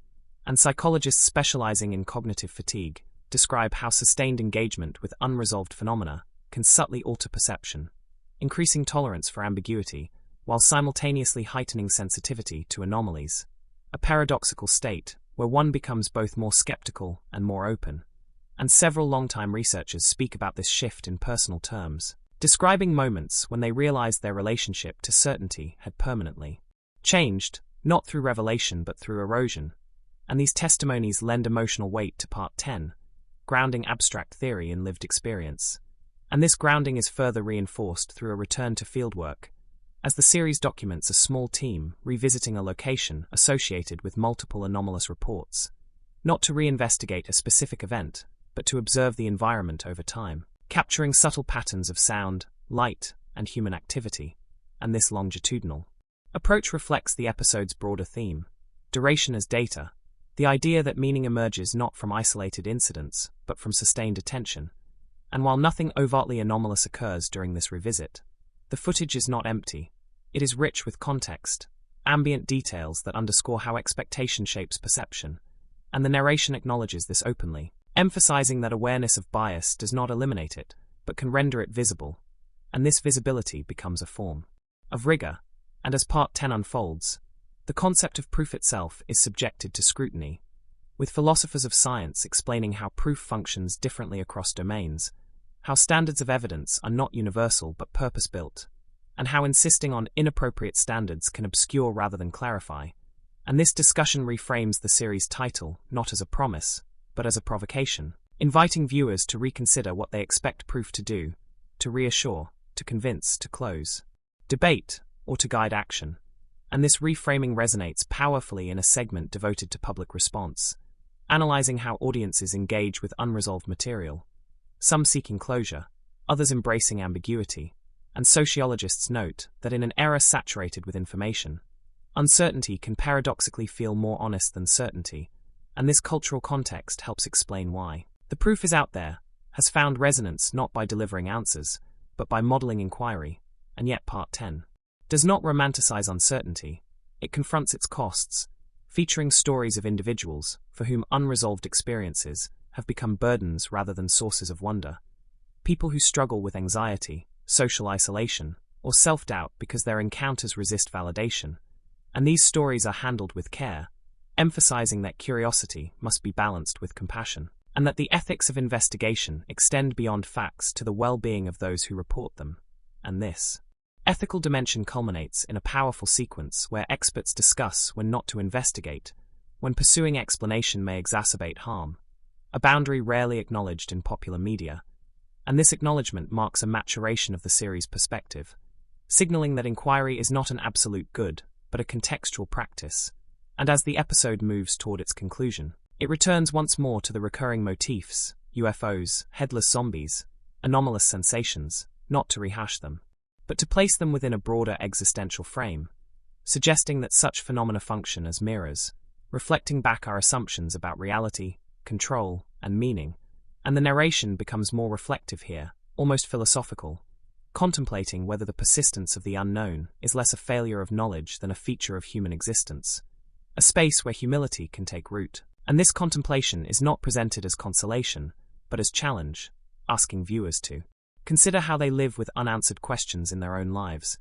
And the final moments of Part 10 are quiet, understated, showing investigators packing equipment, shutting down monitors, stepping away from screens, gestures that symbolize not abandonment, but pause, a recognition that inquiry unfolds in rhythms, and that stepping back can be as important as pressing forward. And this pause feels deliberate, preparing the ground for what remains, the final approach toward conclusion, not as resolution but as synthesis. And as the screen fades, the sense is not of ending but of gathering, threads drawn together without being tied, a narrative poised on the edge of articulation, ready to confront what it has become through the act of sustained questioning. Part 11 unfolds with a tone that is unmistakably transitional, not because it rushes toward an ending, but because it recognizes that after so much accumulation, reflection, and ethical recalibration, the series has reached a point where continuation itself becomes a statement. And this awareness permeates every frame and every line of inquiry, as the proof is out there, positions this chapter as a liminal space between investigation and legacy, between asking questions and living with their echoes. And the episode opens with a quiet but potent gesture, a return to raw archival material that never aired in earlier parts. Clips set aside not for lack of interest, but because they resisted integration, fragments that did not fit prevailing themes at the time. And now, viewed through the lens shaped by parts 1 through 10, these fragments acquire new resonance, not as revelations but as reminders of how meaning is contingent, dependent on context, timing, and the intellectual readiness of those who encounter it. And this reframing establishes Part 11's central preoccupation, recursion, the way unresolved phenomena loop back into consciousness, reshaped by everything that has come in between. And this recursive quality is exemplified in the revisiting of a classic UFO case previously examined for its visual anomalies, now reconsidered for its social afterlife, tracing how the witnesses' lives diverged over years, how some withdrew from public discussion, while others became reluctant custodians of a story that no longer felt like it belonged to them. And sociologists analyze how such narratives can outgrow their originators, becoming cultural artifacts that impose identity rather than express it. And this analysis deepens the series' ethical inquiry, underscoring the asymmetry between public curiosity and private consequence. And from here, Part 11 broadens its scope to consider the generational dimension of the unexplained, introducing interviews with younger researchers and witnesses who encountered these phenomena not as singular shocks, but as inherited stories, absorbed through media long before any personal experience. And this inheritance complicates authenticity, as these individuals navigate the tension between lived encounter and pre-existing narrative frameworks, a tension the series treats with nuance, acknowledging that prior exposure does not invalidate experience, but does shape its interpretation, and this shaping becomes a focal point. In a segment devoted to cognitive scaffolding, the mental structures we unconsciously build to accommodate the unknown, drawing on familiar tropes, metaphors, and expectations to render anomaly intelligible, and cognitive scientists explain how such scaffolding is neither flaw nor deception, but a fundamental feature of perception, a way the brain maintains coherence in the face of ambiguity. And this explanation resonates deeply with the headless zombie phenomenon, which is reintroduced here. Not as an object of fear or disbelief, but as an example of extreme scaffolding, an image so culturally saturated that it offers immediate symbolic language for experiences that defy articulation, and witnesses describe how invoking the image allowed them to communicate something ineffable, even if the image itself was never literally present. And this communicative function reframes earlier debates about accuracy versus exaggeration, suggesting that symbolic truth and factual truth operate on intersecting but distinct planes, and Part 11 navigates this intersection with care, resisting both cynical dismissal and uncritical acceptance. And this balance is mirrored in the episode's exploration of technology's evolving role in anomaly detection, as advancements in sensors, AI-driven pattern recognition, and data aggregation promise unprecedented observational capacity. Yet experts caution that increased sensitivity does not guarantee increased clarity, warning of the risk of false positives, overfitting, and the amplification of noise. And this technological caution echoes earlier discussions of saturation, reinforcing the idea that more data can deepen mystery rather than resolve it. And the series illustrates this through a case study where automated systems flagged recurring aerial anomalies later traced not to a single source, but to overlapping mundane factors, each individually insignificant, yet collectively persuasive. And this case becomes a parable for modern epistemology, a demonstration of how complexity can masquerade as otherness. And yet Part 11 refuses to conclude that mystery is merely misinterpretation, instead juxtaposing this case with another where technology failed to register an event that left profound subjective and physiological impact, reminding viewers that absence of detection is not detection of absence. And this juxtaposition sustains the series' core tension, the gap between measurement and meaning, and as the narrative progresses, attention turns increasingly toward the emotional and existential dimensions of long-term engagement with the unexplained, featuring extended conversations with individuals who have come to see uncertainty not as problem, but as companion, a presence that shapes their worldview in subtle, enduring ways. And these reflections are quiet, introspective, often marked by ambivalence rather than wonder or fear, conveying a mature relationship to not knowing that feels earned rather than idealized. And philosophers invited to respond frame this as epistemic humility, a stance that acknowledges the limits of knowledge without abandoning the pursuit of understanding. And this humility is presented not as resignation, but as discipline, a cultivated restraint that allows inquiry to continue without coercion.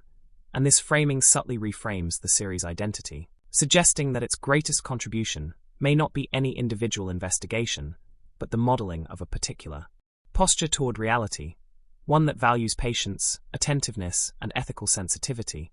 And this suggestion becomes explicit in a segment examining how unresolved phenomena influence broader cultural attitudes toward science, authority, and trust, with analysts noting that public engagement with mystery can either erode confidence or deepen appreciation for the provisional nature of knowledge, depending on how it is framed. And the proof is out there. Part 11 implies, has consciously chosen. The latter path, emphasizing process over proclamation, and yet the episode does not shy away from acknowledging missteps, moments when framing fell short, when ambiguity was inadvertently sensationalized, and producers reflect candidly on lessons learned, reinforcing the series' commitment to reflexivity. And this self-critique lends credibility to the narrative as it approaches its final movement. And in the latter portion of Part 11, the focus narrows to a single, unresolved thread that has quietly persisted across multiple episodes, a recurring pattern of reports tied less by content than by timing, events occurring at transitional moments in witnesses' lives, periods of loss, relocation, or identity shift, and psychologists explore whether such liminality increases sensitivity to anomaly, or whether anomaly itself becomes a metaphor for transition, a way the psyche externalizes internal change, and this interpretation does not negate the events, but situates them within a broader human context, and this contextualization feels like synthesis rather than reduction, weaving together strands of neuroscience, sociology, folklore, and personal testimony into a tapestry that is complex but coherent.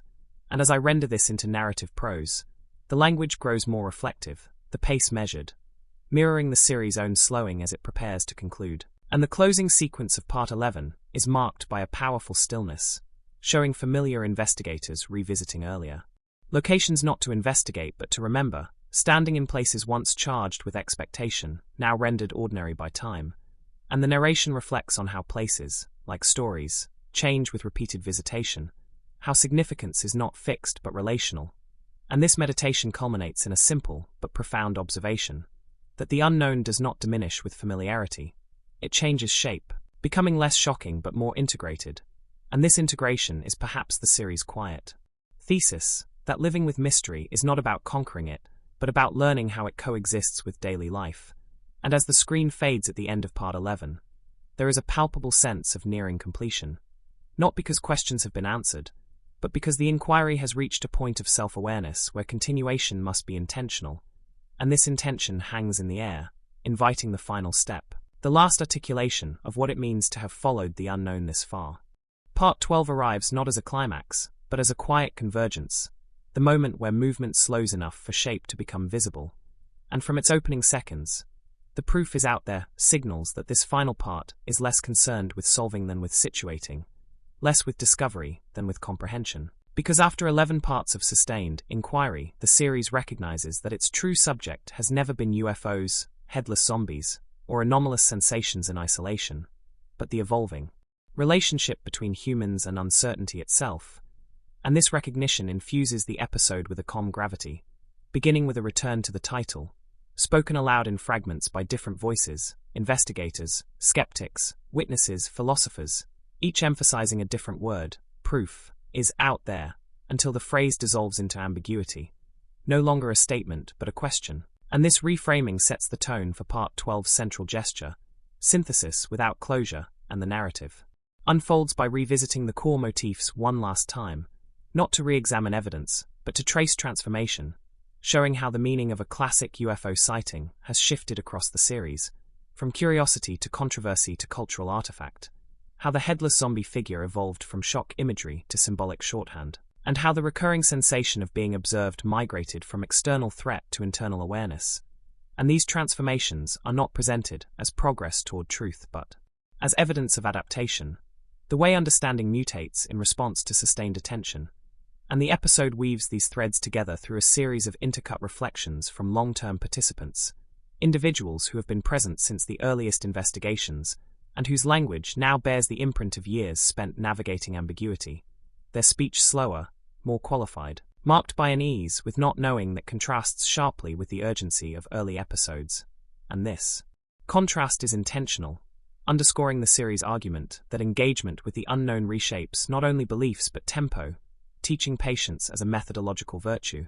And this virtue is explored explicitly in a segment devoted to temporal ethics, where scholars discuss how modern media culture privileges immediacy, resolution, and spectacle, often at the expense of depth, and how the proof is out there has attempted, imperfectly but deliberately, to resist these pressures by allowing questions to remain open across seasons. And this resistance is framed not as aesthetic choice but as moral stance, a commitment to honoring complexity even when it defies narrative payoff. And this commitment is tested in Part 12 by confronting the audience directly, through analysis of viewer responses collected over time, letters, messages, forum discussions, revealing a spectrum of reactions: frustration, gratitude, skepticism, relief, and sociologists interpret these reactions as reflections of broader cultural divides in how uncertainty is tolerated, some viewers demanding answers as a form of security, others valuing ambiguity as a space for reflection.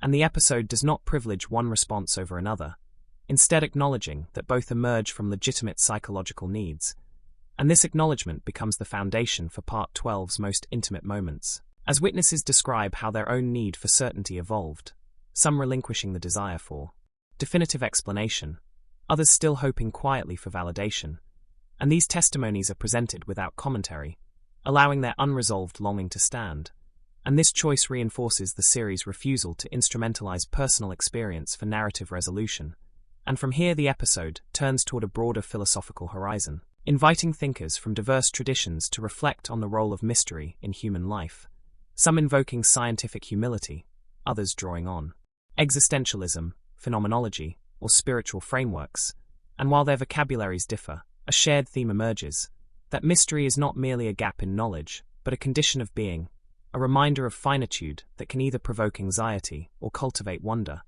and Part 12 situates itself firmly in the latter orientation without denying the former, recognizing that wonder and anxiety often coexist, and this coexistence is embodied in a final revisiting of the headless zombie motif, now stripped of sensational framing and discussed as an image that endures precisely because it resists domestication, an emblem of cognitive rupture that cannot be easily assimilated, and cultural historians note that such figures persist across eras because they externalize the fear of incompleteness, the terror of something missing where wholeness is expected, and this interpretation resonates with the series' broader arc, suggesting that our fascination with anomalies reflects an underlying discomfort with partial understanding, and yet the episode reframes this discomfort as productive, a source of inquiry rather than paralysis, and this reframing is mirrored in the way technology is addressed one final time, not as savior or villain, but as collaborator, a set of tools whose limitations are as instructive as their capabilities, and engineers reflect on how repeated failure to capture definitive evidence has prompted methodological innovation, not toward certainty, but toward better articulation of uncertainty, more precise ways of saying what is not known, and this precision becomes a form of progress. And as the narrative approaches its closing movement, it turns to the concept of legacy, asking what remains when investigation concludes without answers, and the series suggests that what remains is not data but disposition, a cultivated way of engaging with the world that values attentiveness over assertion, curiosity over control, and this disposition is illustrated through scenes of ordinary life, former investigators teaching classes, witnesses gardening, researchers hiking, moments that seem disconnected from anomaly yet are subtly informed by it, gestures marked by heightened awareness, patience, and humility, and these scenes ground the abstract themes of Part 12 in tangible human continuity, emphasizing that engagement with the unknown does not end when cameras stop rolling. It integrates into daily perception, and this integration becomes the episode's quiet resolution, not a conclusion of facts but a settling into stance, and the final narration reflects on the journey from the series' first question to its last, noting that while the proof may remain elusive, the pursuit has revealed something equally significant, the contours of how humans confront what exceeds them, and this revelation is offered without triumph, without finality, as an open-ended inheritance passed to the viewer, and the closing images return to the sky, the ground, the spaces in between, familiar yet unchanged, reminding us that the unknown persists regardless of attention, indifferent to explanation, and as the screen fades to black, the last words spoken are not a claim, but an invitation, a suggestion that inquiry does not belong to a series or a set of investigators, but to anyone willing to sit with uncertainty long enough to let it speak, not in answers, but in questions that refine how we see, and in this sense Part 12 completes the series not by closing it, but by releasing it, allowing its themes to disperse into the viewer's own experience, where proof may or may not appear, but where the practice of looking patiently, ethically, and with humility can continue.